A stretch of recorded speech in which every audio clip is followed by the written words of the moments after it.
బుద్ధులుగా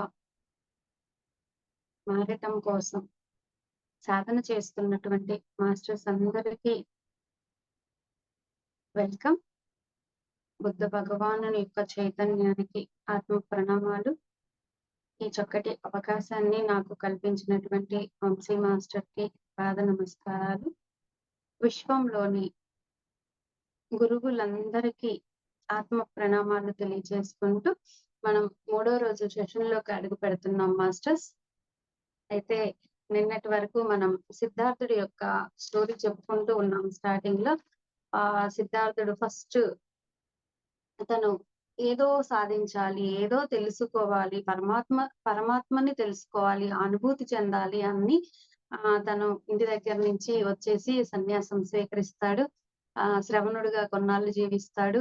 ఆ తర్వాత ఇక్కడ నేను ఆ శాంతిని, ఆ సుఖాన్ని పొందలేకపోతున్నాను, ఆ సాక్షి తత్వాన్ని పొందలేకపోతున్నాను అని చెప్పి మళ్ళీ ఆహ్, సంసారంలోకి అడుగు పెడతాడు. ఆ తర్వాత కమలతో కనెక్ట్ అవ్వడం.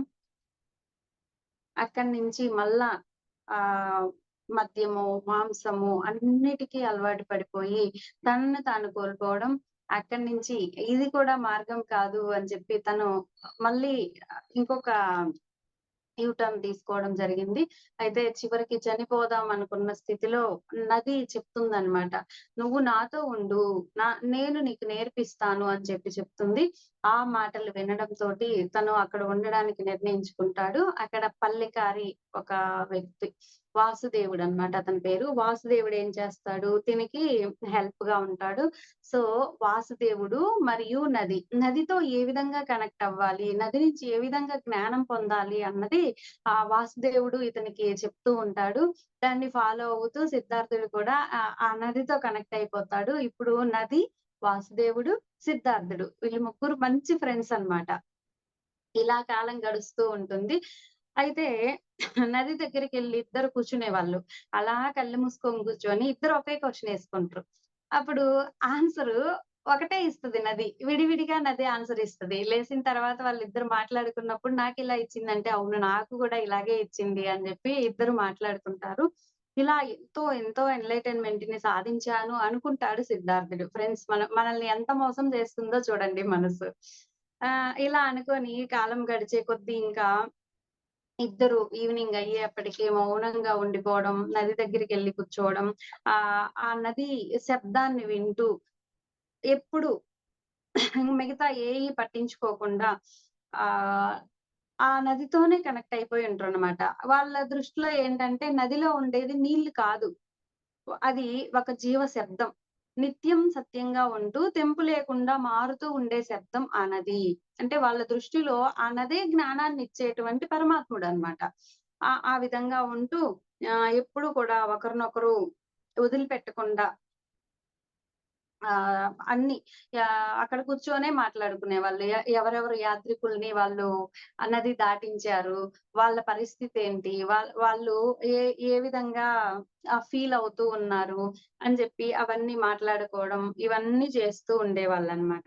తర్వాత ఇలాగా కొన్ని సంవత్సరాలు గడిచిపోతది ఫ్రెండ్స్.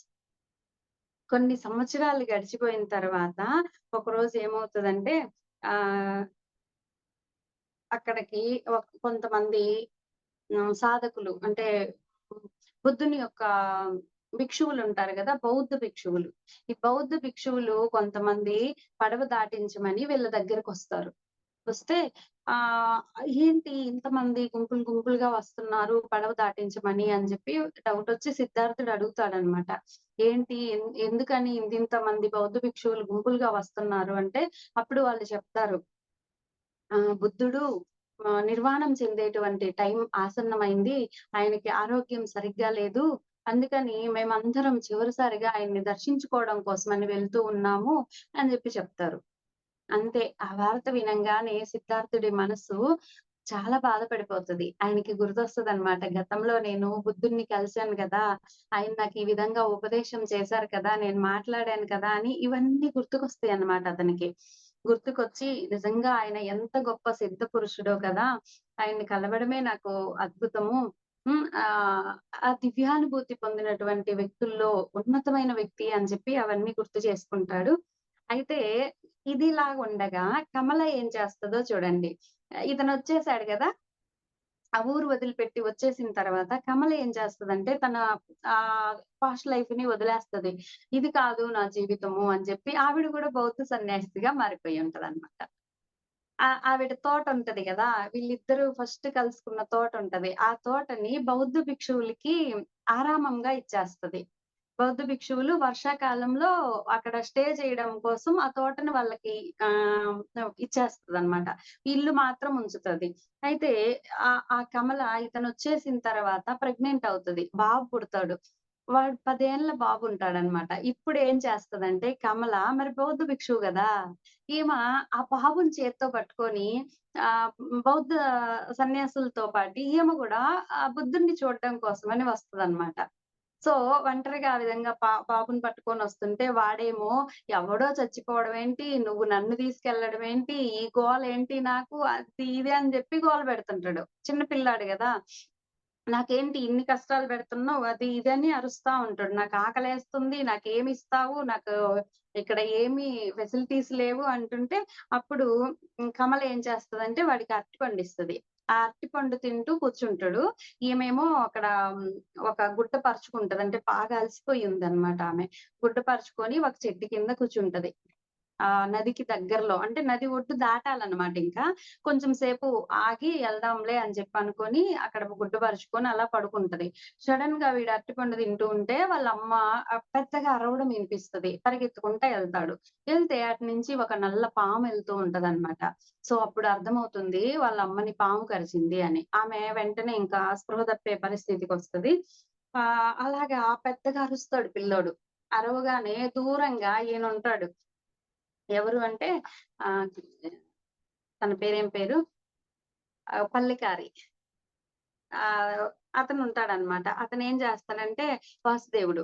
వాసుదేవుడు ఆ శబ్దం విని పరిగెత్తుకుంటా వస్తాడు. పరిగెత్తుకుంటా వచ్చి ఆ అమ్మని పాము కరిచింది అని చెప్పి పిల్లోడు ఏడుస్తా ఉంటే, ఆ పిల్లోడిని చేత్తో పట్టుకొని ఆమెని చేతుల మీదేసుకొని పడవలో ఎక్కించుకొని తీసుకెళ్ళి తన గుడిసుంది గదా! సిద్ధార్థుడికి షెల్టర్ ఇచ్చిన గుడిసె. ఆ గుడిసెలో తీసుకెళ్ళి పడుకోబెడతాడు. సిద్ధార్థుడి బెడ్ ఏదైతే ఉందో ఆ బెడ్ మీద పడుకోబెడతాడనమాట. ఇంకా సిద్ధార్థుడు గుడిసెలోకొస్తాడు. ఏంటి ఎవరు ఆమె అని చెప్పి అనుకుంటూ అతను గూడా వచ్చి ఆ వాకిట్లో నిలబడి పిల్లోడి వైపు చూస్తాడు. పిల్లోడి వైపు చూస్తే అతనికేదో ఫీల్ కలుగుద్ది. అప్పటికి కొడుకని తెలీదు. కానీ ఏదో ఫీలొస్తదనమాట అతనికి. తర్వాత అటు చూస్తే కమలుంటది. అంతే. సిద్ధార్థుడు దగ్గరికెళ్ళేసి చూసి ఆ గాయాన్ని కడిగి ఇద్దరు కలిసి మందేస్తారు. అప్పుడు మందెయ్యగానే ఆమె స్పృహ తప్పిపోయింది గదా! కళ్ళు తెరిచి చూస్తదనమాట. కళ్ళు తెరిచి చూసేసరికి సిద్ధార్థుడు తన మొహం మీద మొహం పెట్టి చూస్తా ఉంటాడు కమలని. చూస్తుంటే అది అది ఏందబ్బా! కల్లో నుంచి లేసానా అనుకుంటదామ. అనుకోని నా బిడ్డెక్కడ? నా బిడ్డెక్కడ? అని అడుగుతది. నీ బాబు అక్కడే ఉన్నాడులే. నువ్వు ఆయాస పడకు అని జెప్తాడు సిద్ధార్థుడు. ఆ తర్వాత కమల అలా చూసి "నువ్వు సిద్ధార్థుడు కదా!" అంటది. గుర్తుపడతదనమాట. 10 ఇయర్స్ అయిపోయింది. ఆమె ముసలమ్మయిపోయింది. ఈయన ముసలోడయిపోయాడు. ఎన్నో మార్పులొస్తాయి గదా! అప్పుడు చూసి సిద్ధార్థుడు గదా! అంటే "అవును నేను సిద్ధార్థుడినే" అని జెప్పి ఇద్దరు ప్రేమగా పలకరించుకుంటారు. ఆ తర్వాత మళ్ళీ ఆమె కళ్ళు మూతలు పడిపోతాయి. కళ్ళు మూతలు పడిపోయిన తర్వాత పిల్లోడు ఏడుస్తా ఉంటాడు. పిల్లోడిని సిద్ధార్థుడు తీసుకొని ఒళ్ళో కూర్చోబెట్టుకుంటాడు. ఎంతైనా ఆ ప్రేమ మళ్ళీ యాక్టివేట్ అయిపోతదనమాట ఇతనికి. చూడండి మనము మన జీవితంలో ఎన్ని అప్ అండ్ డౌన్స్ ఉంటాయో చూడండి. ఇప్పటిదాకా ఏమనుకున్నాడు, ఇంక నాకు ఏ అటాచ్‌మెంట్స్ లేవబ్బా! నేను నదితో కనెక్ట్ అయిపోయి ఉన్నానబ్బా! ఆ నది నుంచి జ్ఞానం తెలుసుకుంటూ ఉన్నాను. ఒక సాక్షి తత్వంలో నేను ఉండగలుగుతున్నాను అని అనుకుంటున్నాడితను. కానీ, ఆ గతకాలపు జ్ఞాపకాలు మళ్ళీ ఎదురుగా రాగానే మళ్ళీ యాక్టివేట్ అయిపోయినాయి. సో, మన లైఫ్ కూడా అంతే ఫ్రెండ్స్. మనం ఇప్పుడు ఇక్కడ క్లాస్ వింటూ ఉంటాము. నాకేం లేవబ్బా! నేను సూపరబ్బా! నాకలాంటి ఫీలింగ్స్ ఏం లేవు అనుకుంటాము. కానీ, ఆ సిట్యుయేషన్ వచ్చేప్పటికి ఎలా ప్రవర్తిస్తున్నాము అనేది మనకి అప్పుడు గాని మనకర్థం గాదు. అరే! నాకేం లేవనుకున్నాను. ఇదేంటి ఇలాగున్నాను అని అప్పుడు ఆ ఇరుకుతో గనక గమనించగలిగితే అప్పుడు అర్థమవుతది మనకి. సో ఫ్రెండ్స్ మన ఎదురుగా ఏమీ లేనప్పుడు నార్మల్ గానే ఉంటాం. ఎవ్వరమైనా ఎమోషను ఉండదు. ఆ సాక్షి తత్వంలో నేనున్నా అనుకుంటాం సిద్ధార్థుడిలాగా. కానీ సిట్యుయేషన్ వచ్చినప్పుడు మనకర్థమవుతది మనం ఏంటి అనేది. అయితే అయిపోయిన తర్వాత ఇంకా వాసుదేవుడు ఇద్దరు ఒకరి కళ్ళల్లోకి ఒకళ్ళు చూసుకొని ఇంకా అయిపోయింది కమల, బాడీ వికెట్ చేసేసింది అని చెప్పి నిర్ణయించుకుంటారు. నిర్ణయించుకునే ముందు మళ్ళీ ఒక్కసారి కమల కళ్ళు తెరుస్తది. కళ్ళు తెరిచి చివరిసారిగా మాట్లాడుద్ది సిద్ధార్థుడితో. ఏమని అంటదంటే, "నీకు సిద్ధి కలిగిందా? శాంతి లభించిందా?" అని అడుగుతది. చూడండి. అంటే ఆయన అది వెతుక్కోనే కదా! అన్నీ వదిలేసొచ్చేసాడు అని అడిగితే అప్పుడు సిద్ధార్థుడు నవ్వుతాడు. ఏం మాట్లాడడు. ఆమెను చూసి నవ్వుతాడు. ఇంకా తర్వాత నేను బుద్ధ భగవానుడిని దర్శించి శాంతి పొందాలని వచ్చాను. కానీ ఆయనకి బదులుగా నేను సిద్ధార్థుడిని చూసి ఆనందంగా బాడీ వికెట్ చేయగలుగుతున్నాను అని హ్యాపీగా ఆమె కన్ను మూస్తది. ఆ తర్వాత నైట్ అన్నమాట. నైట్ అయిపోతది. ఇంక నైట్ పడేయలేరు కదా! మార్నింగ్ అవుతది. ఇంక నైట్ అంతా అలాగే ఉంచుతారు. ఆమె దగ్గరే కూర్చుంటాడు సిద్ధార్థుడు. ఆ బాబుని ఏడుస్తూ ఉంటే, ఆ బాబుని ఓదార్చుకుంటూ వాడిని చూసుకుంటూ ఆ నైట్ అంతా గడిపేస్తారు. తెల్లారిన తర్వాత వాసుదేవుడు అడుగుతాడనమాట. "నువ్వు రాత్రంతా నిద్రపోలేదు గదా! నీకు నీకు నీరసంగా ఉందా?" అంటే, "అదేం లేదు" అని చెప్తాడు. ఆహ్, కొన్ కొంతసేపు నది దగ్గరికి కూడా ఎళ్లి కూర్చుంటారు. అయితే ఇంకా లాస్ట్‌కి ఏమనుకుంటారంటే, సరే ఇంకా మనం ఈమెని తీసుకెళ్ళాలి గదా! నువ్వేం చేస్తావంటే, పైన కొండ మీద నా భార్యని ఎక్కడైతే సమాధి చేశానో దాని దగ్గరే నేను స సమాధి సిద్ధం చేస్తాను. చితి పేరుస్తాను అని జెప్పి ఇద్దరు కలిసి చితి పేర్చి ఆమెని ఇంకా దహనం చేసేస్తారు ఫ్రెండ్స్. కమలతో ఎండ్ అయిపోయింది. కానీ ఇక్కడ సిద్ధార్థుడికి ఒక కొడుకు తగులుకున్నాడు. మళ్ళీ అటాచ్‌మెంట్ కుమారుడి రూపంలో వచ్చాడన్నమాట. ఈ కుమారుడు రాగానే వీడు ఎలా ఉన్నాడో చూడండి. మన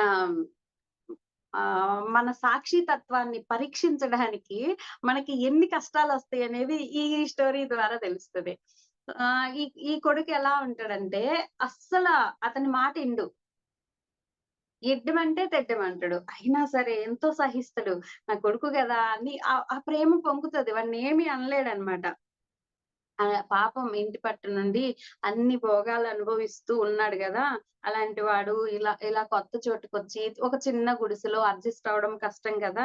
అందుకే పాపం అతను అలాగున్నాడు అని జెప్పి చాలా మంచి రుచికరమైన ఆహారం తయారు చేసి పెట్టడం, వాడి సేవలోనే ఉంటాడు. ఇంగిప్పుడు పడవ నడపడం బోయింది, పడవలు తయారు చేయడం బోయింది. ఇప్పటివరకు ఎలా ఉండేవాళ్ళు? పడవలు నడుపుకుంటూ, పడవలు తయారు చేసుకుంటూ, నది ఒడ్డున కూర్చొని నదితో మాట్లాడుకుంటూ అలా ఉండేవాళ్ళు. ఇప్పుడు ఇయన్నీ పోయినాయి. ఇంకీయనకి ఆ పిల్లోడిని చూసుకోవడమే సరిపోతుంది. అలాగని పిల్లోడు సరిగ్గా ఉన్నాడా అంటే అలాగా లేడు. సో, అప్పుడు చూస్తాడు. చూసి వాసుదేవుడు చెప్తాడన్నమాట ఒకరోజు.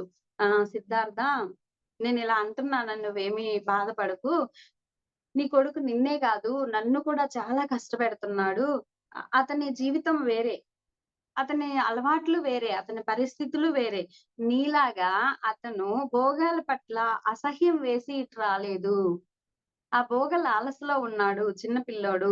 తన ఇష్టం లేకుండా తన తల్లినే తిడుతూ వచ్చాడు. ఎవరో చచ్చిపోతే నువ్వేంటి నన్ను తీసుకొస్తున్నావు అది ఇదని. అలాంటప్పుడు నిన్నెలా అంగీకరిస్తాడు? ఈ పరిస్థితుల్ని ఎలా అంగీకరిస్తాడు? అందుకని నువ్వు అతని దారిన వదిలెయ్యి అని చెప్తాడన్నమాట. అంటే అతనికేది కావాలో అది ఇవ్వు. ఇక్కడ మనం నేర్చుకోవాల్సింది గూడా ఉంది ఫ్రెండ్స్. మన పిల్లలు మనల్ని వాళ్ళ ఇష్టాల ప్రకారమే వెళ్ళాలి అనుకుంటారు. కానీ మనమేం చేస్తాము వాళ్ళకి అడ్డు పెడతాం. ఎందుకు అంటే నేను అనుభవ జ్ఞానాన్ని పొందాను అని చెప్తామనమాట. సో, ఇక్కడ ఆ తర్వాత ఏం మాట్లాడకుండా సిద్ధార్థుడు అలా చూస్తాడు వాసుదేవుడిని చూసి చెప్తాడన్నమాట. అసల ఈ మాటలింటే మనకి మనం గుర్తొచ్చేస్తాం. అతని హృదయాన్ని అందుకోవాలన్న ప్రయత్నం చేస్తున్నాను. ఎవరి హృదయాన్ని? పిల్లోడి హృదయాన్ని. అతనికి నచ్చినట్టుగా నేను ప్రవర్తిస్తూ, అతని హృదయాన్ని అందుకోవాలన్న ప్రయత్నం చేస్తున్నాను. ప్రేమతోనూ, ఓర్పుతోనూ అతనిని నా వైపు తిప్పుకుంటాను. చూడండి ఇంకా కాన్ఫిడెన్స్ ఉంది అతనికి. ఒకనాటికి అతనితో కూడా నది మాట్లాడకపోదు. అందుకే అతడు వచ్చుంటాడు అనుకుంటాను అని చెప్తాడు. అంటే నేనెలాగైతే ఇక్కడికి ఇలా కొట్టుకొనొచ్చి నది మాట్లాడి నేనెలాగైతే జ్ఞానం సంపాదించాలని ఆ తృష్ణలోకొచ్చానో, ఏమో వాడు గూడా అందుకే వచ్చుండొచ్చు కదా! అని అంటాడు.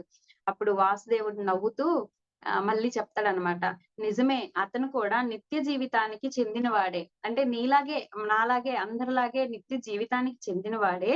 కానీ అతడు ఎందుకు వచ్చాడో, అతని మార్గం ఏంటో, అతడు చెయ్యవలసిన పనులు ఎలాంటివో, అతని దుఃఖాలు ఏవో నీకు నాకు తెలుసునా? అతని దుఃఖాలు తేలికైనవిగా ఉండవు. ఎందుకంటే అతన్ని చూస్తే అతను ఒక అహంకారంలో ఉన్నాడు. ఎవరిని లెక్క చేసే పరిస్థితుల్లో లేడు. పెద్దవాళ్ళు అన్న ఇది గూడా లేదు అతనికి. అలాంటప్పుడు అతని దుఃఖాలు తేలికైనవిగా ఉండవు. అంటే చాలా కష్టాలు పడతాడు ఫ్యూచర్‌లో. అతని హృదయంలో చాలా అభిమానం ఉంది. చాలా కఠినమైనది. అతను కఠినంగా ఉన్నాడు. బహుశా అతడు చాలా కష్టాలు అనుభవిస్తాడు. ఎన్నో అక్రమ కార్యాలు, ఎన్నో పాపాలు చేస్తాడు. అంటే వాడి బిహేవియర్‌ని బట్టి ఈయన అంచనా వేస్తున్నాడన్నమాట. మిత్రమా, ఆ కుర్రవానికి నువ్వు చదువు చెబుతున్నావా? నీకు విధేయుడుగా ఉంటున్నాడా? నువ్వు ఏమైనా అతనిని దండిస్తున్నావా? చూడండి. నువ్వు అతన్ని ప్రేమతో ఆ ప్రేమతో అటాచ్ అయిపోయి నువ్వు దండించలేకపోతున్నావు. అంటే నువ్వు సరిగ్గా అతన్ని మార్గంలో పెట్టలేవు. పోనీ అతనేమన్నా అతనంతట అతడు సరెండర్ అవుతున్నాడా నీకు? అది గూడా లేదు. నిన్ను వ్యతిరేకిస్తూనే ఉన్నాడు. అలాంటప్పుడు నువ్వు అతన్ని ఏ విధంగా మార్గంలోకి తీసుకురాగలవు? అని జెప్పి క్వెషనేస్తున్నాడిక్కడ. అప్పుడు ఇంకేమంటున్నాడంటే, "నువ్వు కాఠిన్యం కంటే సాధుత్వం, హింస కంటే ప్రేమ బలీయమైనవే. కానీ నీ ప్రేమ అతనికి సంకెళ్ళు అవుతోంది." సో, మనందరం చెక్ చేసుకోవాలి ఫ్రెండ్స్. మన ప్రేమ మన వాళ్ళకి సంకెళ్ళవుతున్నాయేమో అన్నది మనం ఇక్కడ చెక్ చేసుకోవాలి. నీ మంచితనం, నీ సహనం అతనికి అవమానించడంతో తోస్తున్నాయి. మనము సహనంగా, మంచితనంతో ఉన్నప్పుడు అవమానంగా తోస్తుందేమో ఎదుటి వాళ్ళకి. ఇలాంటి మనతో ఈ గుడిసెలో అంత అహంభావం కలిగినటువంటి వాడిని నిలపడం, బలవంతం చేయడం కాదా? పూర్తి వ్యతిరేకంగా ఉన్నాడు. అలాంటి వ్యక్తిని ఇలాగ చెయ్యడం, మనము అతన్ని బలవంతం చేయడమే గదా! మన భావాలు వేరు. అతని భావాలు వేరు. మన హృదయాలు ముదురు పారినవి. అతని హృదయం ఇంకా లేతగా ఉంది. నువ్వు చేసేదంతా అతనికి నిర్బంధంగా ఉంటుంది. అంటే నువ్వు కండిషన్ చేస్తున్నావు అన్న ఫీల్‌లో అతనున్నాడు అని జెప్పి చెప్తాడు. అయితే నన్నేం చేయమంటావు అంటే, అతని నగరంలో అతని తల్లి ఇల్లుంది గదా! ఆ తల్లి ఇంటి దగ్గర పెట్టు. ఇంకా ఒక గురువు దగ్గర పెట్టి గురువుకి అప్పజెప్పేసిరా అని చెప్తాడనమాట. ఎందుకంటే నీ మాట ఇనట్లేదు గదా! నువ్వేం చెయ్యలేవు అని చెప్పి. అయితే ఈ విషయాన్ని నేను గూడా ఆలోచించాను. ఇంత మూర్ఖంగా ఉన్నాడు ఈ పిల్లోడు. ఇలాంటి పిల్లోడు ప్రపంచంలో ఎలా మెలుగుతాడు? అంత స్వాతిశయం కలవాడు. అంటే నేనే గొప్పోడిని అన్న స్వాతిశయం కలిగినటువంటి వాడు భోగాలకు లొంగకుండా ఉంటాడా? భోగాల్లో పడిపోతాడేమో, చెడిపోతాడేమో ఈయన ఆలోచన చూడండి. ఈయన చెడిపోలేదా నిన్నటిదాకా? అంటే మనం కూడా మన గతాన్ని మర్చిపోతాం. పిల్లోడికి అయ్యో! నేనిన్ని కష్టాలు పడినాను గదా! వాడు పడొద్దు అనుకుంటాం. కానీ వాడు గూడా కష్టాలు పడినప్పుడే గదా! ఆ అనుభవాన్ని పొందుతాడు. అదే చెప్తున్నాడు. సో, భోగాల్లో పడిపోతాడేమో అని భయపడుతున్నాను. నేను దిగిన రొంపిలోకి వాడు దిగితేనో చూడండి ఆయన ఆలోచన. చివరకు సంసార కూపంలోకి మునిగిపోతాడేమో అని జెప్పి అంటున్నాడు. అంటే అప్పుడు సరే, నేను జెప్తే నువ్వు వినట్లేదు గదా!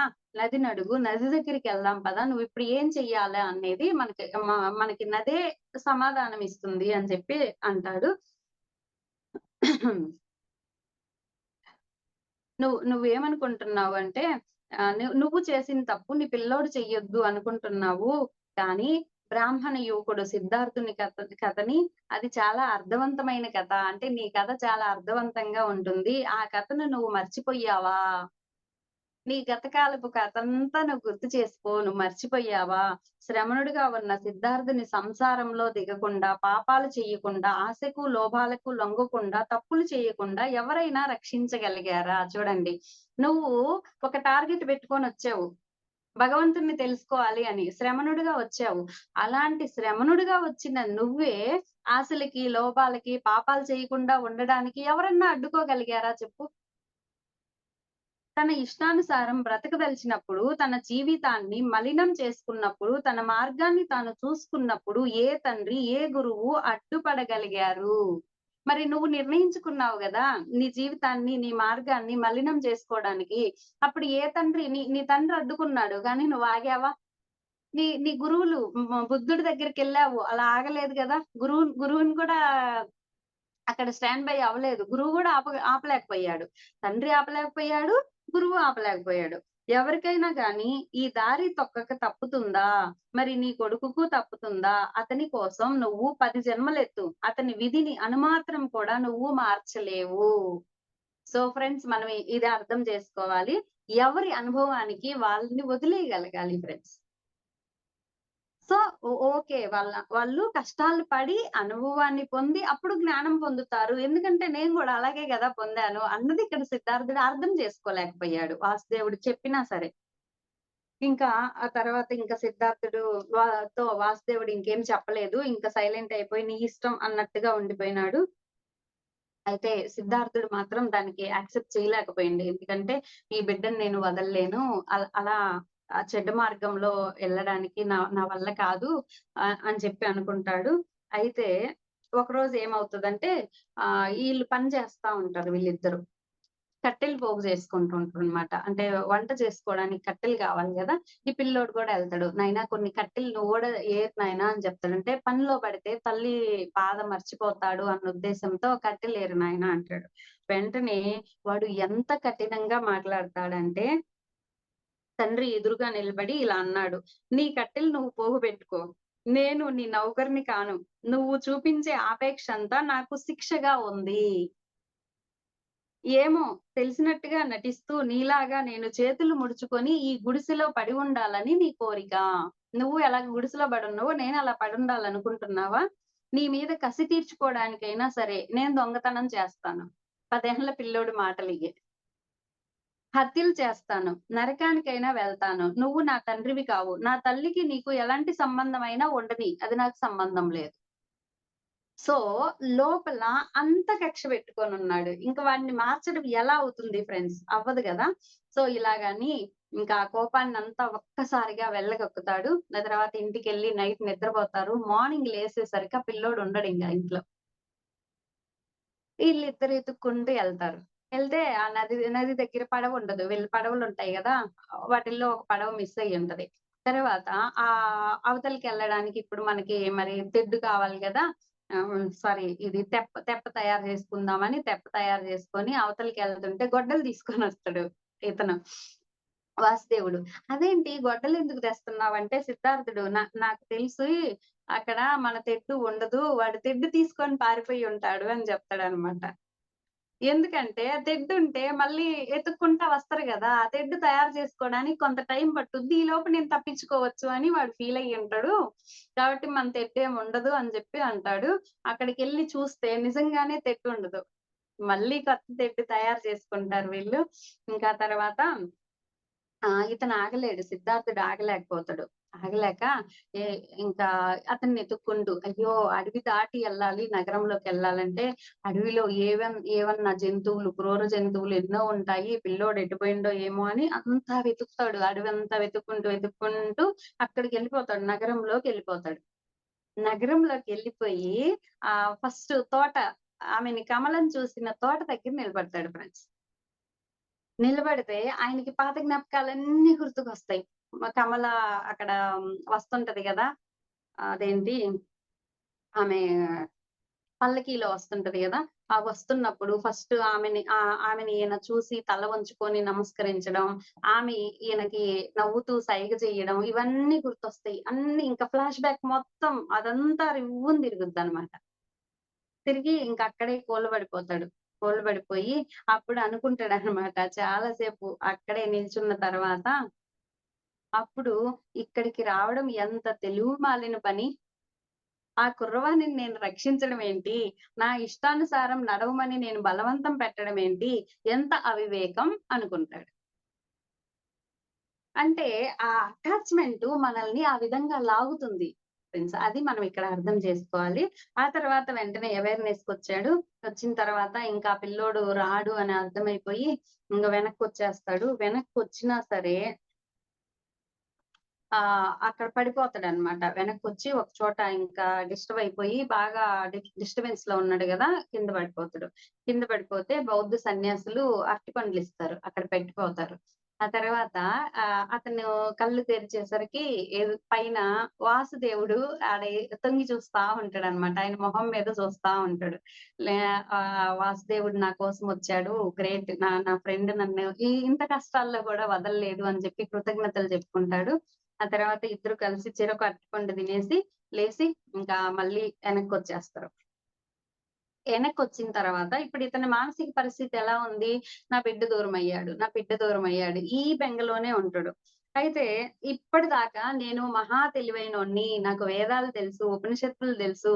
ఆ తర్వాత ఇన్ని సాధనలు చేశాను. ఈ గర్వమంతా ఉంది గదా! మొత్తం పోయింది. ఇప్పుడు ఎవ్వరిని చూసినా అప్రేమ కలుగుతుందన్నమాట ఆయనకి. అంటే ఇప్పటి వరకు ఫస్ట్ ఏం చేశాడు? వాటిని ఏహిభావంతో చూసాడు. అయిష్టంతో చూసాడు. రెండోసారి ఏం చేశాడు? ఇష్టం పెంచుకున్నాడు. ఆ ఇష్టం తర్వాత ఇప్పుడు ప్రేమొచ్చింది. సో, డిటాచ్‌మెంట్‌లో ఉన్నప్పుడు వ్యతిరేకించాడు. అటాచ్‌మెంట్‌లోకొచ్చినాక ఇష్టంతో ఉన్నాడు. ఇప్పుడు బ్యాలెన్స్‌లోకి రావడం నేర్చుకున్న తర్వాత ప్రేమలోకొచ్చాడు ఫ్రెండ్స్. ఇది మనం అర్థం జేసుకోవాలి. ప్రేమలోకొచ్చినప్పుడు అటాచ్‌మెంట్ ఉండదు, డిటాచ్‌మెంట్ ఉండదు. మనమేమనుకుంటామంటే ప్రేమలో ఉంటే మన వాళ్ళు గదా! మన సొంతం గదా! అని అటాచ్ అయిపోతాం. అది నిజమైన ప్రేమ కాదు అంటాడు బుద్ధుడు. మధ్య మార్గమే నిజమైన ప్రేమ అని చెప్తాడు. రాత్రి సార్ చెప్పారు గదా! వంశీ సారు అలాగనమాట.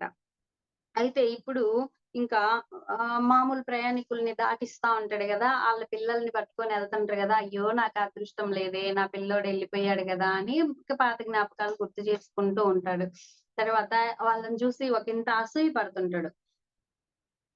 జెలసొస్తదనమాట. అయ్యో! నా పిల్లోడు నాకు దగ్గర లేడు. వీళ్ళు హాయిగా ఆ పిల్లోడితో ఉన్నారు కదా! అని చెప్పేసి ఆ జెలసొస్తా ఉంటది. దాన్ని తమాయించుకోవడానికి చాలా కష్టపడుతుంటాడు. తనలో తాను మదన పడిపోతుంటాడు. ఇంకా ఇది నా వల్ల కాదు. దీన్ని నేను భరించలేను అని చెప్పి ఓపెన్ అయిపోదాము ఇంకా అని ఒకరోజు ఏం జేస్తాడంటే అతని దగ్గరికెళ్తాడు. ఎళ్లి నేను చాలా డిస్టర్బ్ అవుతున్నాను. నా కొడుకు గురించిన బాధ నాకు లోపలే తన్నుకొస్తూ ఉంది అని చెప్పి నా దౌర్బల్యాన్నంతా, నా దోషాన్నంతా వాసుదేవుడికి చెప్పుకోవాలి అనుకుంటాడు. సో, మనం కూడా ఫ్రెండ్స్ ఇ ఎప్పుడైనా సరే మనకి మన వల్ల కానంత దుఃఖమొస్తూ ఉంది. మనము ఇంకా ఆ ప్రాబ్లమ్ నుంచి నేను బయటకి రాలేకపోతున్నాను అనుకున్నప్పుడు ఎవరితో పడితే వాళ్ళతో చెప్పుకోకూడదు ఫ్రెండ్స్. ఎందుకంటే ఆళ్ళు మనల్ని జూసి నవ్వుకుంటారు. ఎవరైతే మీకు సన్నిహితులు, మీకు మంచి విశ్వాసం ఉంది. ఓకే. నా నా ప్రాబ్లమ్‌ని, నా సమస్యని, నా బాధని వాళ్ళు హ్యాపీగా షేర్ చేసుకుంటారు. అని అనుకున్న వాళ్ళతో మీరు చక్కగా మీలో ఉన్నటువంటి ప్రతి దోషాన్ని అంటే మీ దోషాన్ని ఎంచకుండా ఉండే వాళ్ళ ఫ్రెండ్స్‌తోనే షేర్ చేసుకోవాలి. అది ఎవరయ్యుంటారు చెప్పండి? మీ సీనియర్ మాస్టర్సే అయ్యుంటారు. అంతేగాని మామూలు ప్రాపంచిక వ్యక్తులతో చెప్తే మనం అయిపోతాం ఇంకా. సో, అలాంటి మీ మాస్టర్స్ తోటి మీరు పంచుకోవడం అనేది నేర్చుకుంటే, అప్పుడు మీ దుఃఖం నుంచి మీరు బయటపడేటువంటి అవకాశం దొరుకుతుంది అన్నది ఇక్కడ మనం అర్థం జేసుకోవచ్చు. ఎందుకంటే సిద్ధార్థుడు ఎవరితో చెప్పాలనుకున్నాడు? వాసుదేవుడితోనే చెప్పుకోవాలనుకున్నాడు. సరే అని జెప్పి ఆ రోజు సాయంత్రం ఇంక ఎళ్తాడు. ఎళ్లి ఆహ్, సి చెప్పడానికి రెడీ అయిపోతాడు. అయితే ఎళ్లి గుడిసెలో చూసేసరికి అతను బుట్ట అల్లుకుంటా ఉంటాడనమాట. అల్లుకుంటా ఉంటే ఇంకా అక్కడ కూర్చొని ఇదిగో నా వల్ల కావట్లేదు. నేను భరించలేకపోతున్నాను. నా బిడ్డ దూరమయ్యాడు అన్న బాధ నన్ను మామూలుగా ఉంచట్లేదు. నా మనసు చాలా గాయమైపోయింది అని జెప్పి అలా చెప్తూ ఉంటాడు. అలా చెప్తూ ఉంటే ఇతనేం చేస్తాడంటే శ్రద్ధగా వింటాడు. అన్నీ వింటాడు. అయిపోయిన తర్వాత ఇంకా ఓకే. ఇంక అయిపోయిందా అన్నట్టుగా అతని వైపు చూస్తాడనమాట. చాలా ప్రేమగా చూస్తాడు. చూసి సిద్ధార్థుడి చెయ్యి పట్టుకుంటాడు. చెయ్యి పట్టుకొని రా ఎళ్దాం అని చెప్పి నది దగ్గరికి తీసుకెళ్తాడు ఫ్రెండ్స్. ఆళ్ళిద్దరికీ ఫ్రెండ్ ఎవరు? కామన్ ఫ్రెండ్ నది గదా! నది దగ్గరికి తీసుకెళ్తాడు. ఇద్దరు ఎళ్లి పక్క పక్కన కూర్చుంటారు. వాసుదేవుడు నదిని చూసి నవ్వాడు. ఇది ఈ ఈ నది నువ్వు విన్నావు కదూ! కానీ నువ్వు పూర్తిగా వినలేదు. నువ్వు నది నవ్వడం విన్నావు గదా! కానీ దాని నవ్వుని నువ్వు పూర్తిగా వినలేదు. అందుకే నువ్వు ఇంగా దుఃఖంలో ఉండిపోయావు. ఆ నది యొక్క నవ్వుని పూర్తిగా విను. అప్పుడు నీకు అర్థమవుతది అని చెప్తారనమాట. అయితే అప్పుడు ఆ నది దగ్గరికెళ్ళి అలా చెవు పెడతారిద్దరు. చెవు పెట్టినప్పుడు ఆ నది అలా మృదువుగా మోగుతూ ఉందంట. 1000 గొంతుకలతో మోగుతూ ఉంది. ఆ నీళ్ళల్లో ఎన్నో బొమ్మలు తేలాడుతూ ఉన్నాయి. ఇప్పటిదాకా చూడలేదు సిద్ధార్థుడు. కానీ ఇప్పుడెళ్లి తొంగి చూసినప్పుడు ఎన్నో బొమ్మలు తేలాడుకుంటూ వస్తున్నాయంట. ఫస్ట్ కనిపించిన బొమ్మేంటో తెలుసా అతనికి? తన తండ్రి బొమ్మ. తన తండ్రిని ఆ రోజు దుఃఖపెట్టి వదిలేసొచ్చేసాడు గదా! అతనికిష్టం లేకుండా ఆ బొమ్మ కనిపిస్తదంట. తర్వాత ఒంటరితనం కోసం దుఃఖపడుతూ ఉన్నాడు. తన తండ్రి ఎలా కనిపించాడంటే, ఈ కొడుకు వదిలేసెళ్ళిపోతే ఆ దుఃఖం కనిపిస్తూ ఉంది అతని మొహంలో. ఆ తర్వాత తన బొమ్మ కనిపించింది. తన తండ్రి బొమ్మ తర్వాత తన బొమ్మ. తన బొమ్మ ఎలా కనిపించిందంటే పరిగెత్తిపోయి కొడుకు కోసం తను ఒంటరిగా బాధపడుతూ ఉన్నాడు. తన కొడుకు బొమ్మ కనిపించింది. అంటే తన తండ్రి బొమ్మ కనిపించింది. ఒంటరిగా ఉన్నాడు. తర్వాత తన బొమ్మ కనిపించింది. తన బొమ్మ కనిపించిన తర్వాత తన కొడుకు కోసం ఎతుక్కుంటున్నాడు గదా! ఈయన దుఃఖపడుతున్నాడు గదా! అది కనిపించింది. తర్వాత తన కొడుకు బొమ్మ కనిపించింది. కొడుకు బొమ్మ ఎలా కనిపించిందంటే, ఆసక్తితో సంసార సుఖాల కోసం ఒంటరిగా సాగిపోతూ ఉన్నాడు. అంటే ఎవ్వడి బాధలు ఆడుకున్నాయి, ఎవ్వడి దుఃఖాలు ఆడుకున్నాయి. తండ్రి ఆ దుఃఖంలో అలా కనిపించాడు. ఇతనికి ఒక రకమైన దుఃఖముంది. కొడుకుకి ఒక రకమైన దుఃఖముంది. అంటే ముగ్గురు బాధపడుతూనే ఉన్నారు. అవునా? ఇదంతా నది చూపిస్తుందన్నమాట ఇతనికి అర్థం చేసుకోవడం కోసం. నది గొంతుక దిగులుగా మోగుతుంది. ఆశతో, విచారంతో పాడుకుంటూ తన గమ్యస్థానానికి ప్రవహిస్తూ ఉంది ఆ నది. సో ఫ్రెండ్స్ అక్కడ నది వీళ్ళందరి దుఃఖాల్ని చూస్తుంది, మోసుకెళ్తుంది. అలాగని ప్రయాణం ఆపిందా? దాని గమ్యస్థానానికి అది వెళ్తూ ఉంది అని చెప్తున్నాడన్నమాట. సో వినబడుతుందా అన్నట్టుగా వాసుదేవుడు సిద్ధార్థుడి వైపు చూస్తాడు. సిద్ధార్థుడు తల ఊపి ఆహ్, తల ఊపుతాడు. ఊపితే ఇంకా బాగా విను అని చెప్పి వాసుదేవుడు తన చెవిలో చెప్తాడు. అప్పుడు సిద్ధార్థుడు చాలా శ్రద్ధగా వింటాడు. ఇంకా శ్రద్ధగా వింటాడు. ఇప్పుడు బొమ్మలే గదా కనిపించాయి. తర్వాత ఇంకా నది ఏం చెప్తుందంటే, తన తండ్రి బొమ్మ, తన బొమ్మ, తన కొడుకు బొమ్మ ఒకదానితో ఒకటి కలిసి ప్రవాహంలో కొట్టుకొని పోయాయి. ఆయన చూస్తుండగానే ఈళ్ళ ముగ్గురు బొమ్మలు కొట్టుకొని పోతాయి. కమల బొమ్మ కూడా కనిపించినట్టు కనిపించి కొట్టుకుపోయింది. అలాగే గోవిందుని బొమ్మ ఫ్రెండున్నాడు గదా! గోవిందుడు. అతని బొమ్మ. ఇంకా ఎందరివో బొమ్మలు లేచి కొట్టుకొని పోయాయి. అన్నీ నదిలో లీనమైపోయాయి. ఆశలతో, వాంఛలతో, బాధలతో బ్రతికిన అందరి గమ్యస్థానం ఆ నదే. ఆ నది గొంతులో ఆశ, వాంఛ, బాధ నింపుకొని ఉన్నాయి. నది గమ్యస్థానానికి ప్రవహిస్తూ ఉంది. అంటే మన జీవితం కూడా నదీ ప్రవాహం లాంటిదే. మనం కొట్టుకొని, తిట్టుకొని, బాధపడిని, దుఃఖపడిని ఏమన్నా చేయని ఆ ప్రవాహం అలా వెళ్తూనే ఉంటుంది. మన గమ్యస్థానం వైపుకి అన్నది ఇక్కడ సిద్ధార్థుడు అర్థం చేసుకుంటాడు.